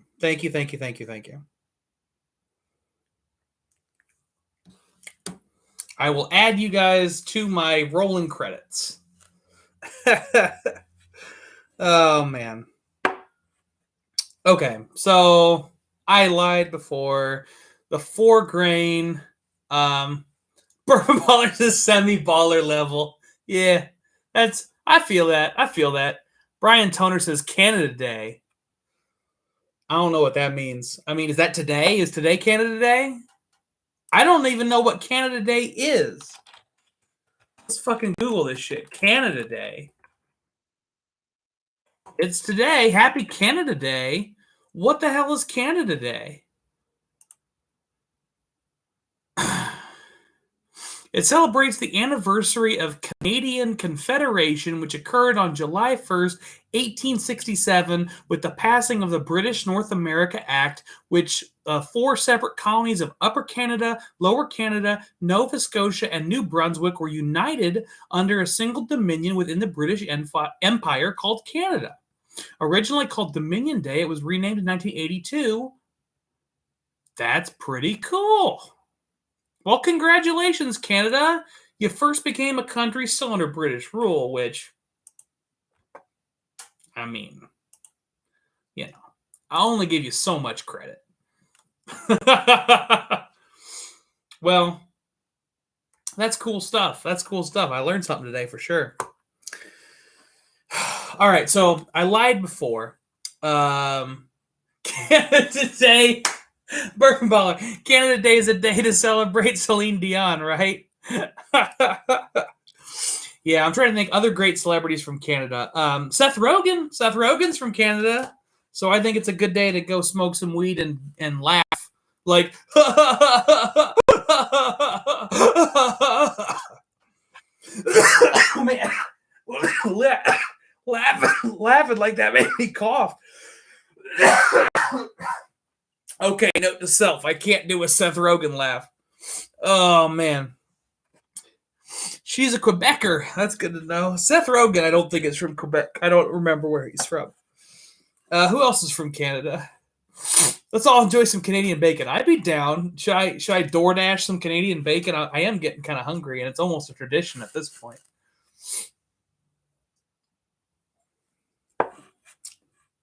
Yeah, man. I don't get it. I don't get the obsession with barrel proof whiskey.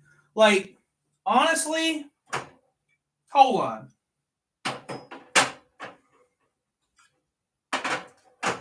Okay.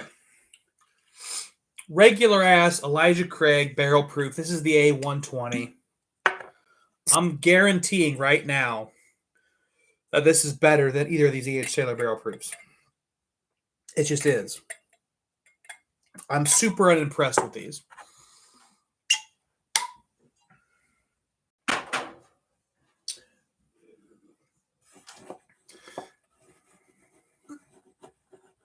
John Candy was from Canada. There you go. A120 E.H. Taylor, A120 Elijah Craig barrel proof. super sweet, creamy, nutty. This has the complexity that I expect from a barrel proof whiskey. What's the proof on this fucker? 67, okay, 135.2. So, to its credit, this is 5 proof points higher than the 2019 or the 2020 E.H. Taylor Barrel Proof. Bret Hart's from Canada, hell yeah. We're getting all kinds of people throwing up Canadians in the chat. Happy Canada Day, guys. Not what I expected this stream to be, but fuck it. You know what? Hey, we're here. Let's celebrate Canadian unification. It's not really independence, but we'll celebrate Canadian unification. I feel like that's a good thing to celebrate. But this thing is way better than these barrel proof E.H. Taylors. At least on the nose. At least on the nose. Drake is from Canada, yeah. Oh, it's not even a competition.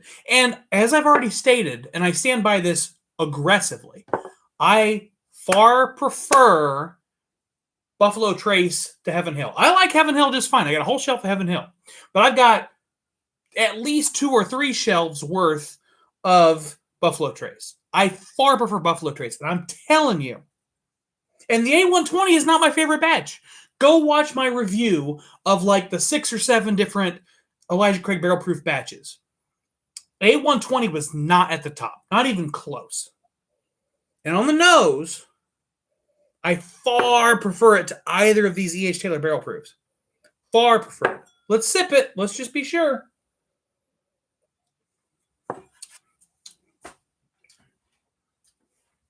Creamy, sweet, caramel, nutty, wood.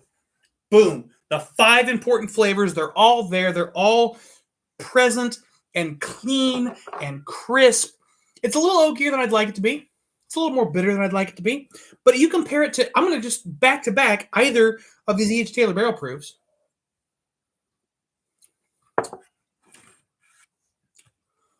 The 19 is okay. It's just super thin. How can something at 129.3 proof be that thin in flavor? It tastes like a light whiskey. I like it. I like the lemoniness. I like the fruitiness. I like the berries. I like the corn syrup. But it's so thin. What the hell?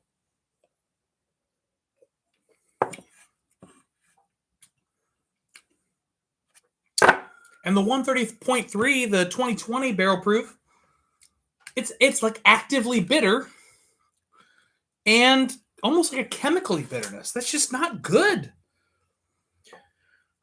Well, you heard it here first. I mean, I haven't had some of those earlier barrel proofs, but the barrel proof batch 10, when that drops, I'm not going to rush out to buy it. And if I get my hands on a bottle, I might trade it for a bunch of barrel proof Elijah Craigs. Because I like that better. That's just better. It's better whiskey.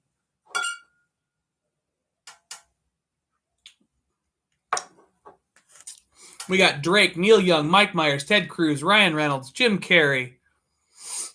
Mike McAllister says, if you order DoorDash tonight, you have to put Happy Canada Day in the comments of the order. Well, I need to order poutine, right? I either need to order poutine or something with maple syrup on it. Like, that's the Canada Day. I got to celebrate it, right? Drake. Buddha says Canada can keep Drake. You know, when Drake first hit, I would have agreed. I like some of Drake's more recent stuff because he quit trying to front. Like, Drake had a really bad habit when he first started in music of, like, trying to be something that he wasn't. And when he quit giving a fuck and just started being himself, his music got a lot better. I understand why people don't like him. He's a cocky son of a bitch. But a lot of rappers are cocky sons of bitches. So, you know, I kind of take that with a grain of salt. Celebrate Canada Day with a bag of milk. I love that, Brad. I love that. Yeah, Brian Toner mentions Rush, of course. Yeah, give me some R.I.P. Neil Peart. Like that fucking dude. Drumming legend. Bourbon Baller said C919 all day. C919, I love that stuff. I've got a bottle in the back that I haven't opened yet. Brad says Larceny A120 was amazing. It wasn't my favorite. My battery on my laptop's running low. I better get a charging cable. Let me see if Yolanda will get that for me. Hey, baby, can you grab my charging cable for my laptop? It should be right there near you.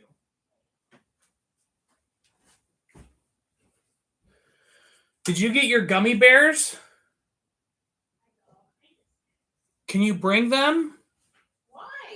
I just want to try one for the stream. Yolanda might bring a snack. You only get one of each. That's fine. Yeah, Rush is Canadian for sure.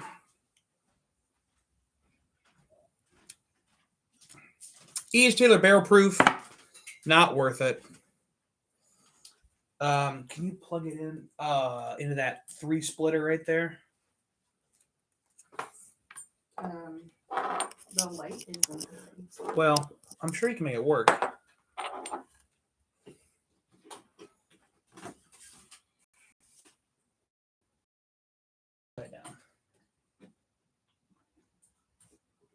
Let me see if that did it. I'm running out of battery. Here we go. Food Pro. That's right. It's that time of night. This one first. All right. My computer is charging. All right. Yolanda, you want to come say hi? No. Just say hi from there. Hello. You can hear Yolanda. All right. First one, we've got Jelly Belly, 40 flavors.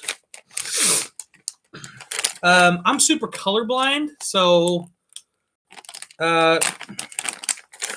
flavors are tough. You only get one.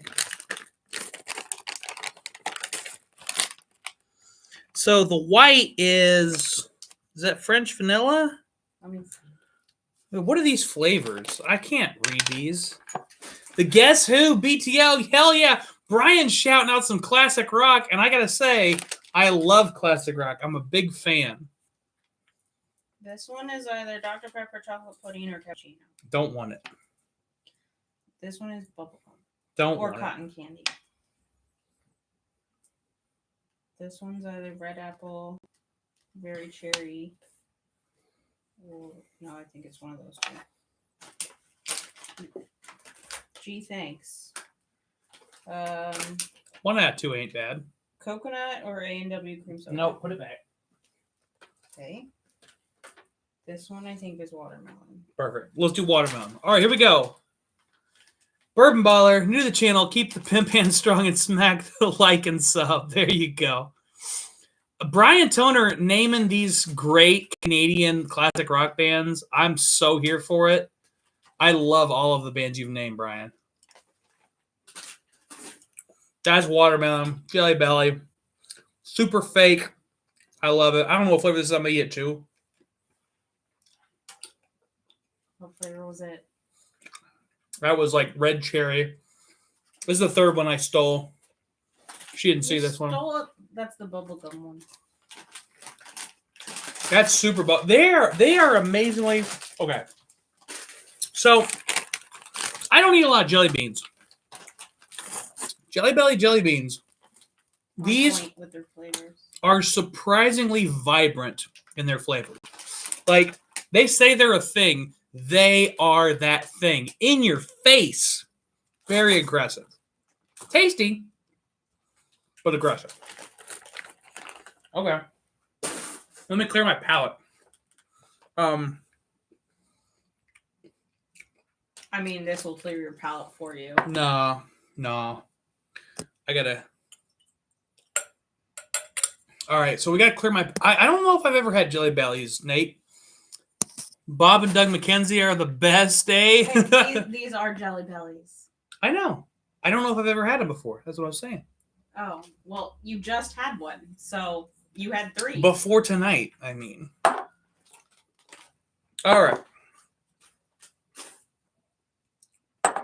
Cleansing the palate. Oh, I do not like that E.H. Taylor Rye very much. I gotta let that get more air. It needs more air. All right. Next, we have the Kettle brand potato chips, the sharing size, which means you can share it.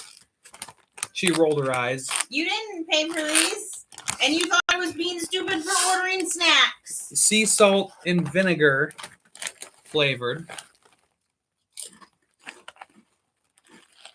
Oh, yeah. I'm just gonna get one more. Hold on. Uh-huh. As he grabs a fistful. Hold on. You saved one for later.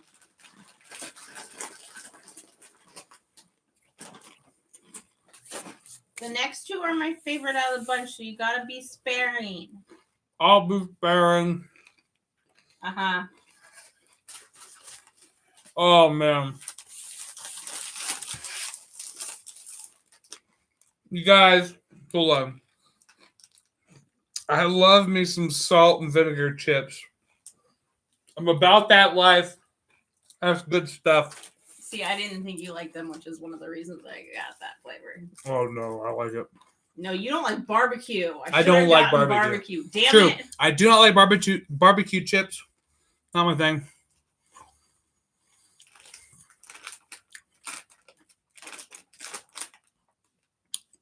We got a lot of things going on in the chat.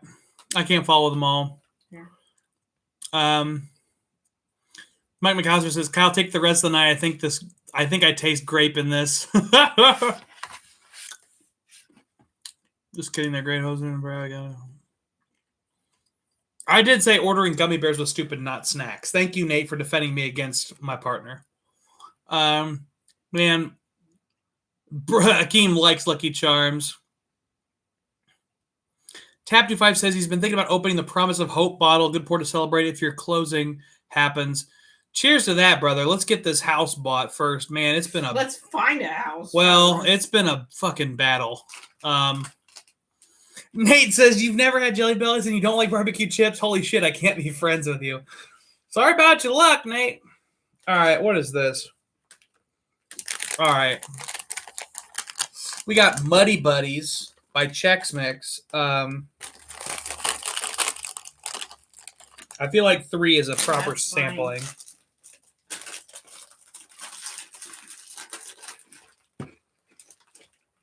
Peanut, pretzel, sugar, chocolate,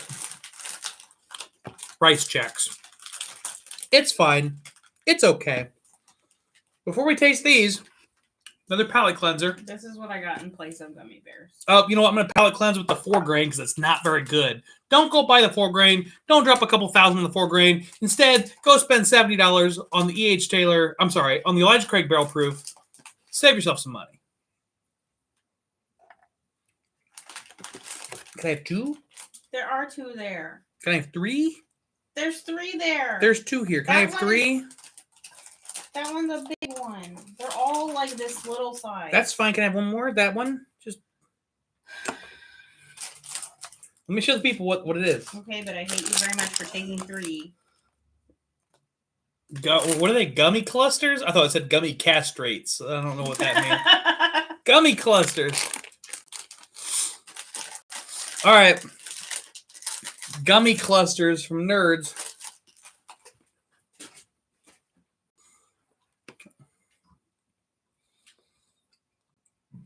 My snacks and I be released now. Ooh. Those gummy clusters are legit. That's why I gave it to you last. And also why I argued for you not getting 3. Lots of strawberry. Lots of sugar. Oh, yeah. Brad and Brian wanted me to pair the Muddy Buddies with a Bean product. Bean Boozled Jelly Bellies have all the awful flavors, yeah. I think I've eaten my allocation of those snacks. Yolanda is not a fan of how much I took of them. Here, you can have 3 for a beam. Oh, here we go. All right. By request, Bourbon Baller says pair with Dickel. The Nerds would pair with Dickel, but she's not going to give me a second pour of those. No, fuck you. No, you're not. Yeah, she just said fuck you to me. So she's not giving me more of those. But she will give me more of these for a Bean product. So, you know what? Let me grab the newest Booker's that's not up there yet.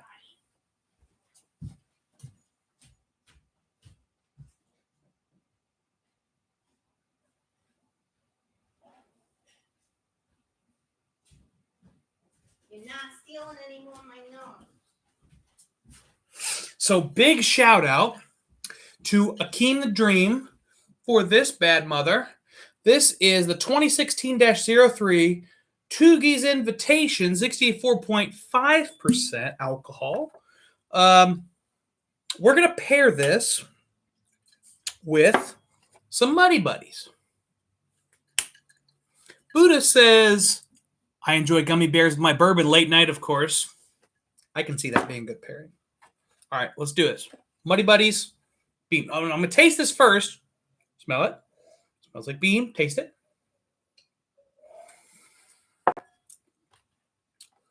Tastes like Booker's. Nutty, sweet, honey, oaky. Let's pair it with the Muddy Buddies.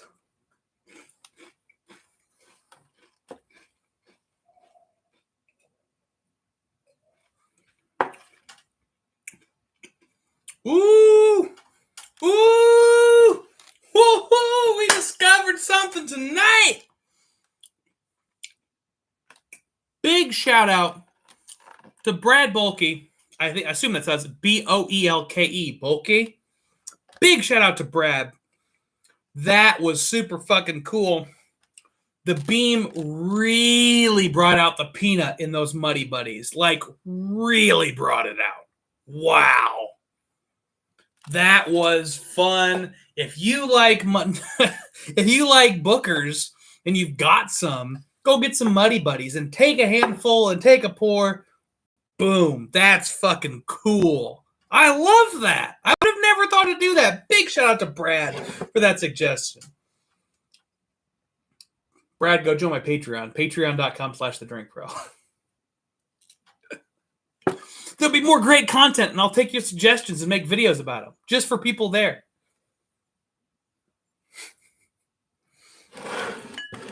If you're not shamelessly self-promoting, what are you doing on YouTube? I mean, honestly. Well, wow, that was really freaking cool. Tab25 says, Nathan. You can call him Nate. Nathan, yes, it's a fantastic expression of what on the level would be regular bourbon.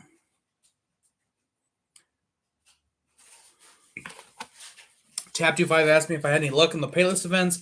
I did not attend because when I showed up, there were 100 people in line, and I was unwilling to stick around for that. It was unbelievable. They had 50 people going either direction out of the store, and that was just for a chance to get like an Eagle Rare store pick.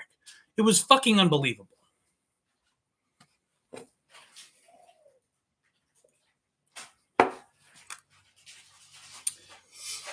I'm going to revisit. Okay. I'm going to revisit the Grain of the Gods versus the Cured Oak. That's what I've got left here.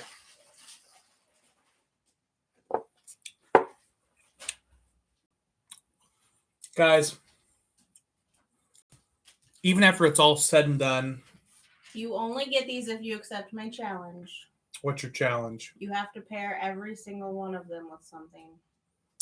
Oh, man. You guys, I was going to go on one route, but we're going a different route now. I accept your challenge. We are pairing. You guys, here, can you just come say hi? Just smile. I look bad. You look beautiful. You're my beautiful baby. Just I'm a grumpy girl. Well, she's grumpy, but just smile and say hi. Hi. There you go. That's all you had to do. Okay.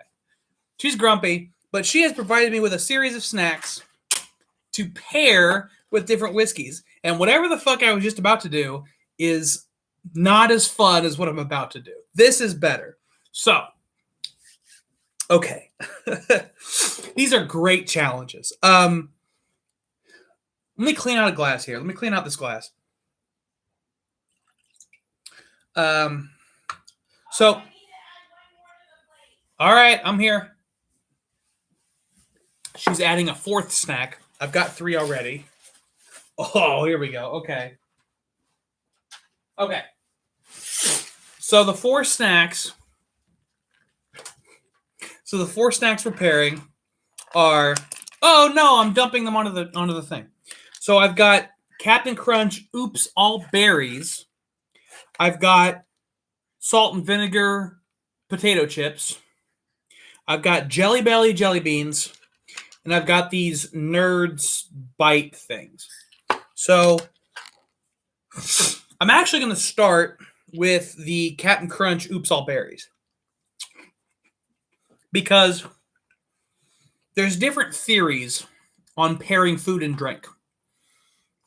And the hardest one is sort of complementary, where they're different, but they complement each other. But one of the easiest ones is either like totally different or distinctly similar. And I think that this will pair really well. The Captain Crunch Oops All Berries will pair really well with a berry-forward bourbon. So,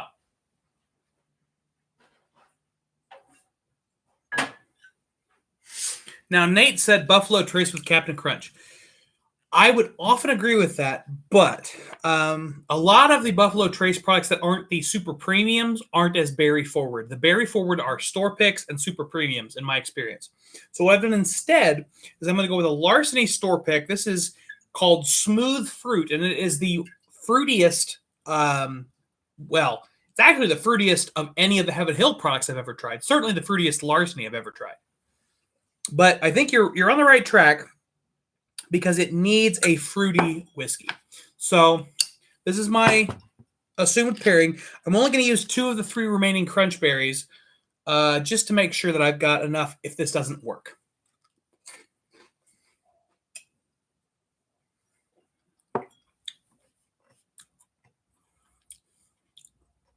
Yep, and see what that does when you pair complementary flavors. It increases the flavor, so this whiskey tastes more like berries now, but it also really highlights the contrasts. So you get a lot more of the wheat grain, you get a lot more of the sweetness in this, ironically, because berry sweetness and sugar sweetness are different. And while this is quite sugary, the sugariness presents as a berry flavor. So a Captain Crunch berry, this is not true for regular Captain Crunch, the Captain Crunch berry is very berry forward. This whiskey, also very berry forward, and you end up with this really nice sweet berry front of the palate, and then this really distinct classic Heaven Hill profile, but all the edges are sort of softened out because you're using a wheater. Good stuff. What else do we have? All right, so Ramon asked what whiskey is that? It is a Larceny store pick from Big Red Liquors. That store pick is no longer available, but Larceny is out there and easy to find, relatively speaking. Brad suggested salt and vinegar with Old Forester Statesman. I don't know if I have a Statesman open. I try to usually keep a Statesman open, but I feel like right now I am doing myself a disservice, and I don't. Do I have a Statesman in the bunker over here? My bunker is a total mess.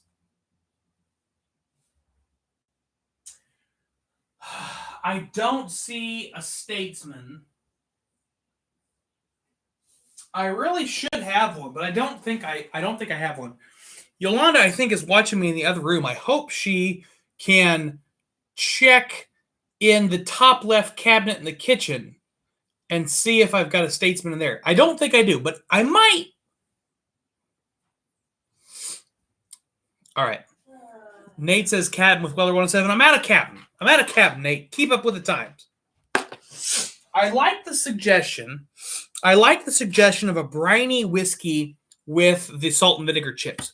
But I don't think you want Isla, because they are so salty and briny. Campbelltown's the same way. So salty and briny and peaty, it's going to overtake the chip. What I think you want... What? Yeah. Okay. Yeah, I don't have any Statesman open, unfortunately.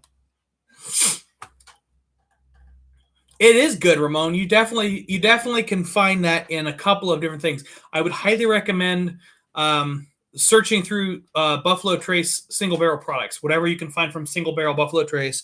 And I will say a lot of the Larceny store picks will have that in them as well. If you find a wheater that's doing store picks that isn't Maker's Mark, then you might find some good berry forward notes. Man, I've had so many people recommend different things for the salt and vinegar chips, Akeem recommended Red Lobster biscuits with wood alcohol. I don't think I'm doing that, Akeem. Mike McAllister said Jefferson's Ocean with salt and vinegar. Somebody else said Old Forester Statesman. Brad said Old Forester Statesman. I don't have Old Forester Statesman. I do have Jefferson's Ocean, and I do think actually Mike McAllister. I think that's a good suggestion. But before I do that, I'm going to try a Speyside because a lot of Speysides are subtly peated. And I'm going to grab a subtly peated Speyside and see if the salt and vinegar brings out the peatiness.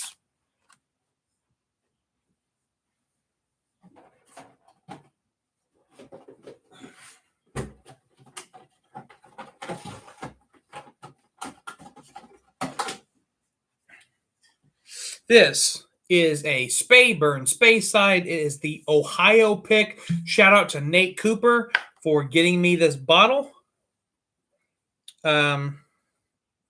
It's got a subtle peatiness, very, very subtle, but I feel like the salt and vinegar chip is going to bring something out in it.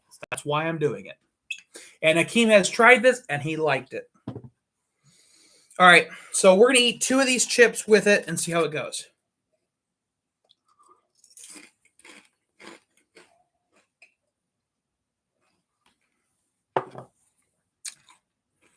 Ooh. Oh, no.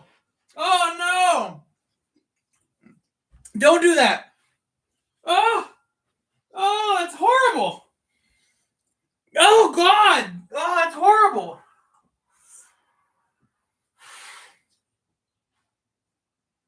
Okay. Oh, God. That's so bad. I'm going to be sick. Oh. Oh. I need water. Holy crap.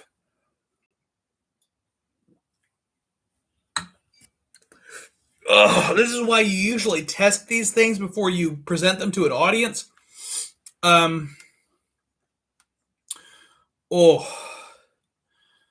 Oh. Okay. Tab25 is... Oh, Tab25 asked, do you have work tomorrow? And if you do your clients know what you do on Thursday nights? Well, my boss's boss's boss knows what I do on Thursday nights and occasionally watches the streams. So, yes, they know what I'm doing. Woof. That was horrible. Remember, these are salt and vinegar chips. And I think I wildly underestimated the vinegar. The salt, yeah, whatever. And that's what Mike was trying to pair, the salt with the ocean. No, I'm not doing it, Mike, because that's what I was trying to do, is pair that salt with the salt. The sea breeze of the ocean, the sea breeze of the Speyside. No, the vinegar comes in and ruins it. It ruins it. So what I'm going to do is do a different form of pairing. I already talked about the complementary flavors. You pair berry with berry. Now I'm going to do competing flavors. I am going to get an Angel's Envy Rye, which we've talked about in the chat already tonight. The Angel's Envy Rye is very sweet, almost sickly sweet. But because it's so sweet and because it has that rye grain prominently, I think it will counteract the vinegar and present something that's actually palatable. Let me grab it real quick.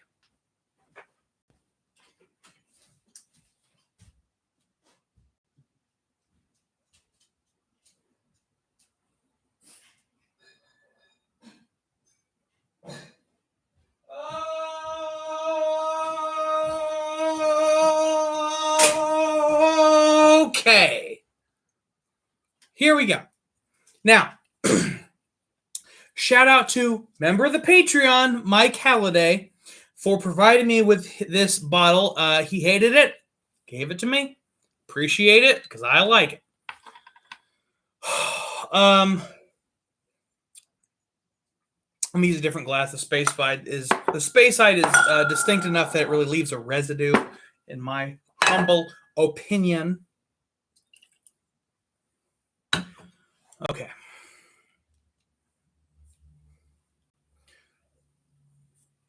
Let's get this Angel's Envy Rye going. I really hope this can counteract some of these fucking Vinegar notes. Okay.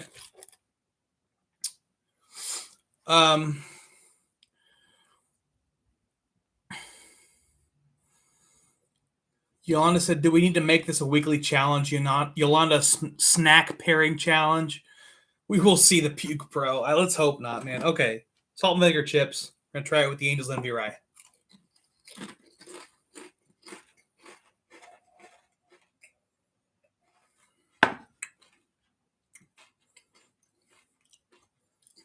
Yep. Yep. That's it. That's the winner. Now, let me explain to you why. So when you pair things together that are too similar, what can end up happening is a bad note gets accentuated. And that's exactly what happened with that Speyside.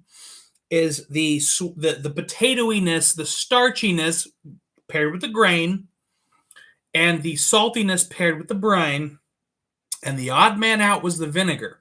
And the vinegar came to play and fucked up the whole palate. Now, this Angel's Envy Rye was so totally different, it didn't mesh at all with the potato chips.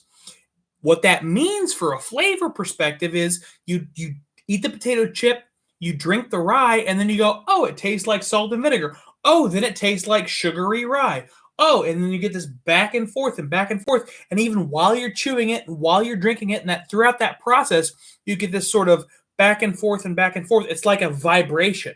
It's moving so fast, it's vibrating. And it's really delicious separate. But they have to stay separate, which is what that kind of pairing allows you to do. When you have diversity pairings that are intentionally different enough from each other that they couldn't possibly combine, they're oil and water, you get some good stuff. Mike wants to see me pair the wasabi snack peas. I've yet to find a situation in which I like those, so that's a tough pairing, Mike. All right. So, now I've got a bunch of different flavor of Jelly Bellies. The camera really couldn't see that, so. I have a bunch of different Jelly Bellies. I'm going to treat them all as one monolith. So Jelly Bellies are sweet. They have predominant artificial flavors. What that tells me they need is an easy sipping, not complicated, but still tasty, sweet back base. So let's think about this. What do I have that's sweet, uncomplicated, would accept a lot of flavors? I have just the thing. I'm going to grab it. Let's go get it! Yeah! Oh, boy. You guys are going to fucking hate this pairing. Okay. You ready? Mellow motherfucking corn.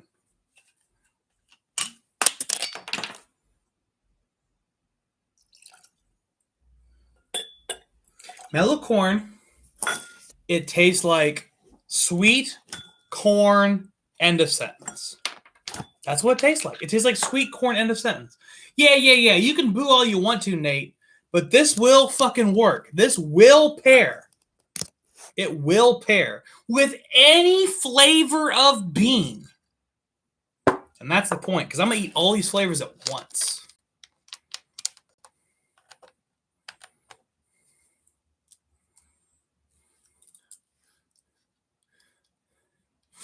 Mike was going to suggest mellow corn for the crunch berries. Yeah. Mellow corn is clowning. Man, fuck you, Akeem. It's good stuff. Okay, here we go.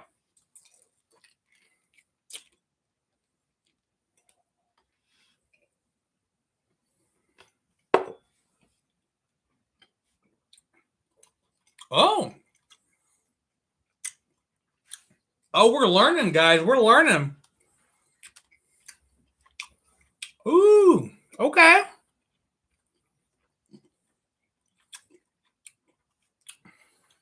We are learning something. Wow. Wow.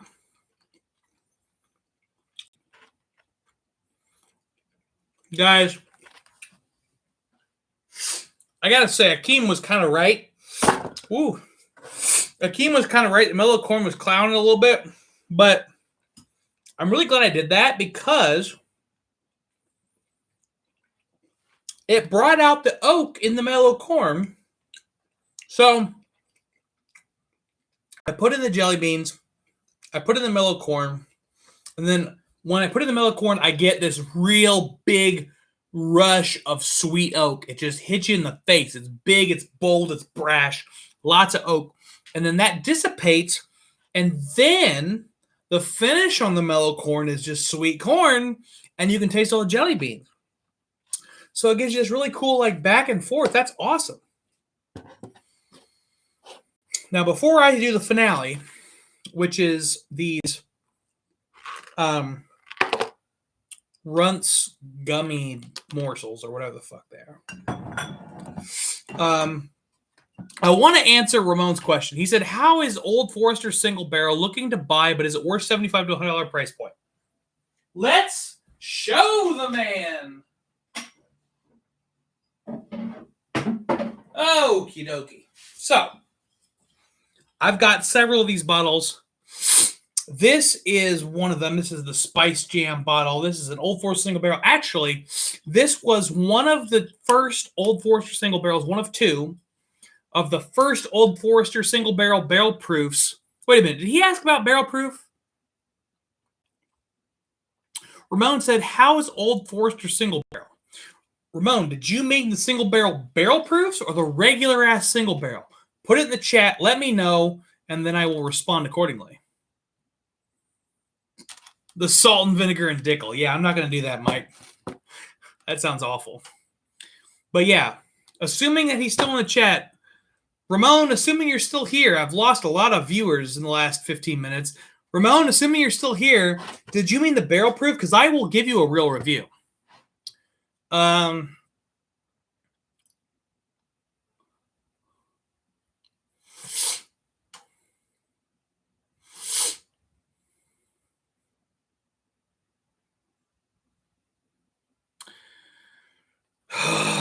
I've got to figure out what I'm going to do with these. These are a tough pairing.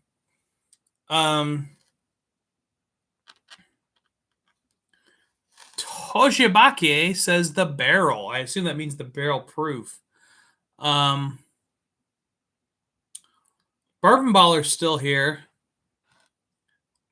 Nerds with Naptown Salute pick. I don't have the Naptown Salute pick handy. All right. I'm gonna wait. I'm just gonna sit on this. But first, I gotta figure out what I'm doing with this thing. I'm gonna taste one. Oh shit! I guess I'm gonna taste half of one. Can I have one more of these, babe? I need it for science. I need it for science.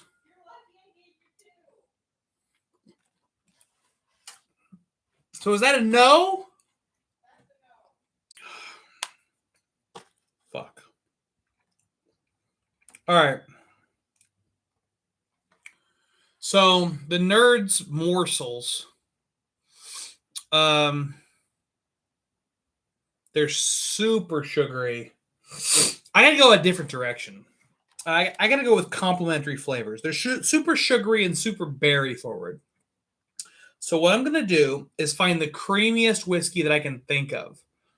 I've got it.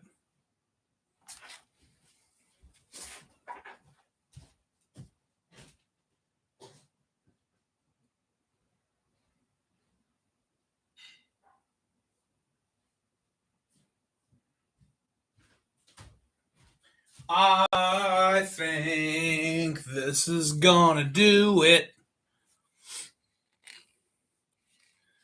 See, Brad keeps bringing up the Abalora Bunda. I do not have a bottle of Abalora Bunda, but I need to get one because it is phenomenal. That's a delicious pour, Brad, that I just haven't made myself go buy a bottle of.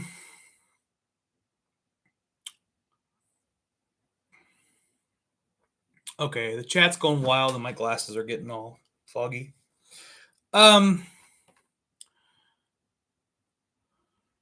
Mike says try it with an old Fitz or an Elijah 18.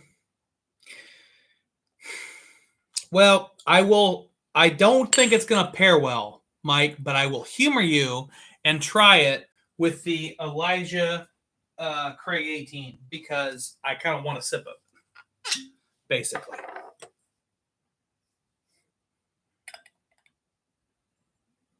Okay. Elijah Craig 18. We're going to have it with a half of a morsel. Here we go.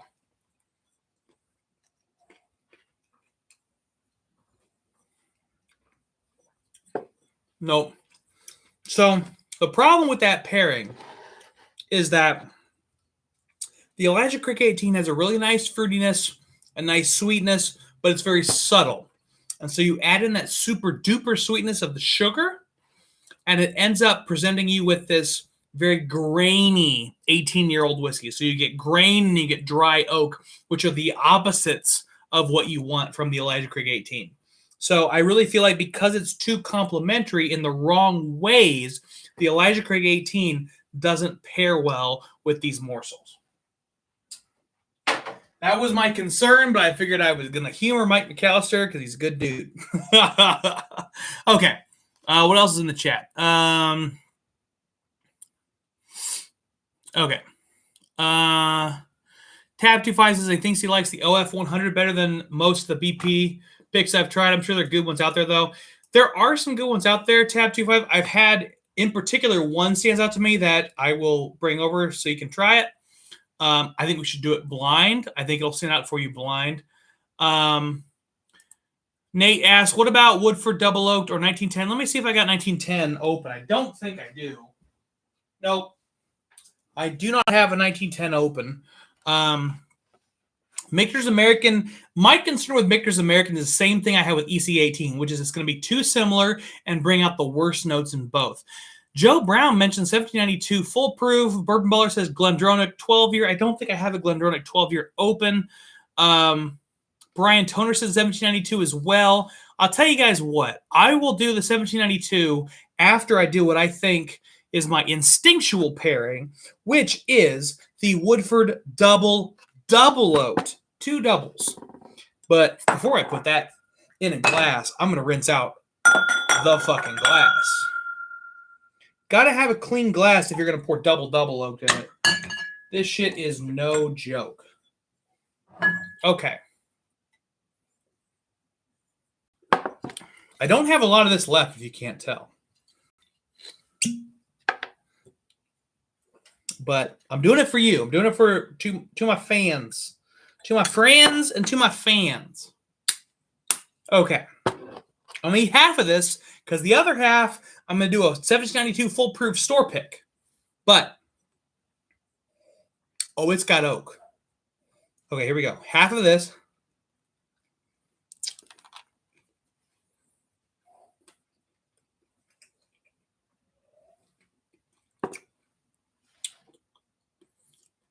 Yeah. That pairs really well. Oh, that pairs really well. So, the double oak, obviously it's super oaky, but it's also got this creamy sweetness. And the nerds and the nerds rope add the sugar to that creamy sweetness and give you this nice, sweet, fruity, creamy front of the palate. And then you get the super oaky, chocolatey back of the palate. What a wonderful pairing. Oh, that's fucking good, guys. Okay. As good as that is, I want to honor the people's request for a 1792, partly because that was something I was really thinking about. I almost grabbed the 1792 and I grabbed the double instead. I'm going to grab a 1792 foolproof store pick. We're going to do that and close this mother out.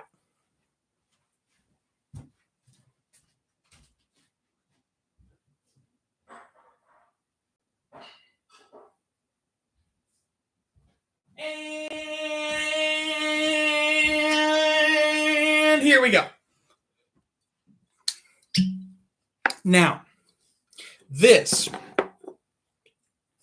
is a 1792 foolproof pick from the Rural Inn, which a lot of people are familiar with. It is Rural Inn pick number 5, which is one of their more well-known 1792 picks. I got this for retail, and I've given a couple of people samples of it, and they immediately went and bought it on the secondary market for probably triple to quadruple what I paid for it. But that's not my jam, so I don't do that shit. Okay, so the reason I think this will work is because this is got that classic 1792 Barton profile, which I think is a good complement to the nerd. Tab25 says Rural Inn ? Yeah, just pretend like you don't know what the Rural Inn is. All right, guys. Here we go. Last half of the nerd's rope.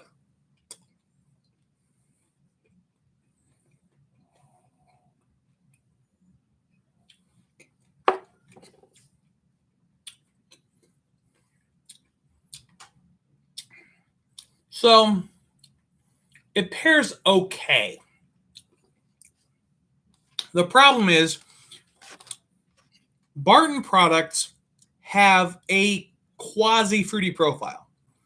They have some fruit in the front of the palate. They have that breadiness. They have that creamy nuttiness, but they have more fruitiness in the profile originally than Woodford. And because of that, the fruitiness of the Nerds morsels gets, I'll say, clouded.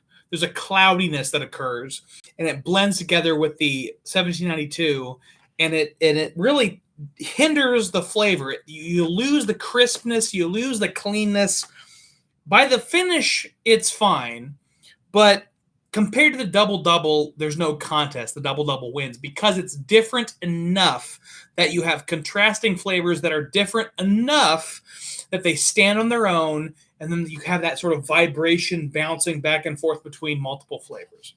And that's really what you're looking for with pairings. You want them to be complementary and then highlight something different or unique, or you want them to be so different that they bounce between the two and they create sort of this, if you talk about atoms are hard to deal with scientifically because you can either photograph them in a still state or you can't see them, but you can measure how quickly they move.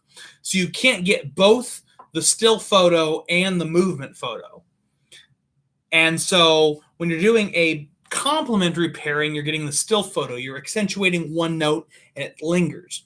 If you are doing a complementary pairing where they're very different and they're not the same, you're going to get that movement photo where you're going to have movement. You're going to sense where things are going, but you're not going to be able to see all those movements. They're going to be kind of blended together, but also be separate. Well, I did not intend to stream for 2 hours and 45 minutes tonight, but here we are. Yolanda provided me with several yummy snacks. I blame her entirely for the lateness of the hour and the lateness of this stream. Thank you all so much for being here. Thank all 11 of you for remaining with me through the craziness. If you like what you saw here, I strongly suggest join the Patreon, Patreon. No, Patreon. Let me get it right. Patreon.com/thedrinkpro. And you should join in because we do fun shit like this every week on the Patreon, exclusive for the Patreon. You get videos every week, sometimes more than one for this week for sure. Thank you so much, everybody who's been a part of this chat. And thank you, big shout out again to Chris and Baller for joining the Patreon. I appreciate you guys so much. Thank you for doing that. It really means the world to me. That kind of stuff is the reason I can keep doing this. It really is. I could not do these videos. I could not do these streams without your support, without Patreon support. Thank you guys a million times over. You all keep drinking like professionals. I'm going to go get some sleep. Dearly needed. I didn't sleep well last night, but I'm going to sleep well tonight. I can guarantee you. I'm full of sugar and bourbon, so we're going to sleep like a baby. Keep drinking like a professional. Cheers.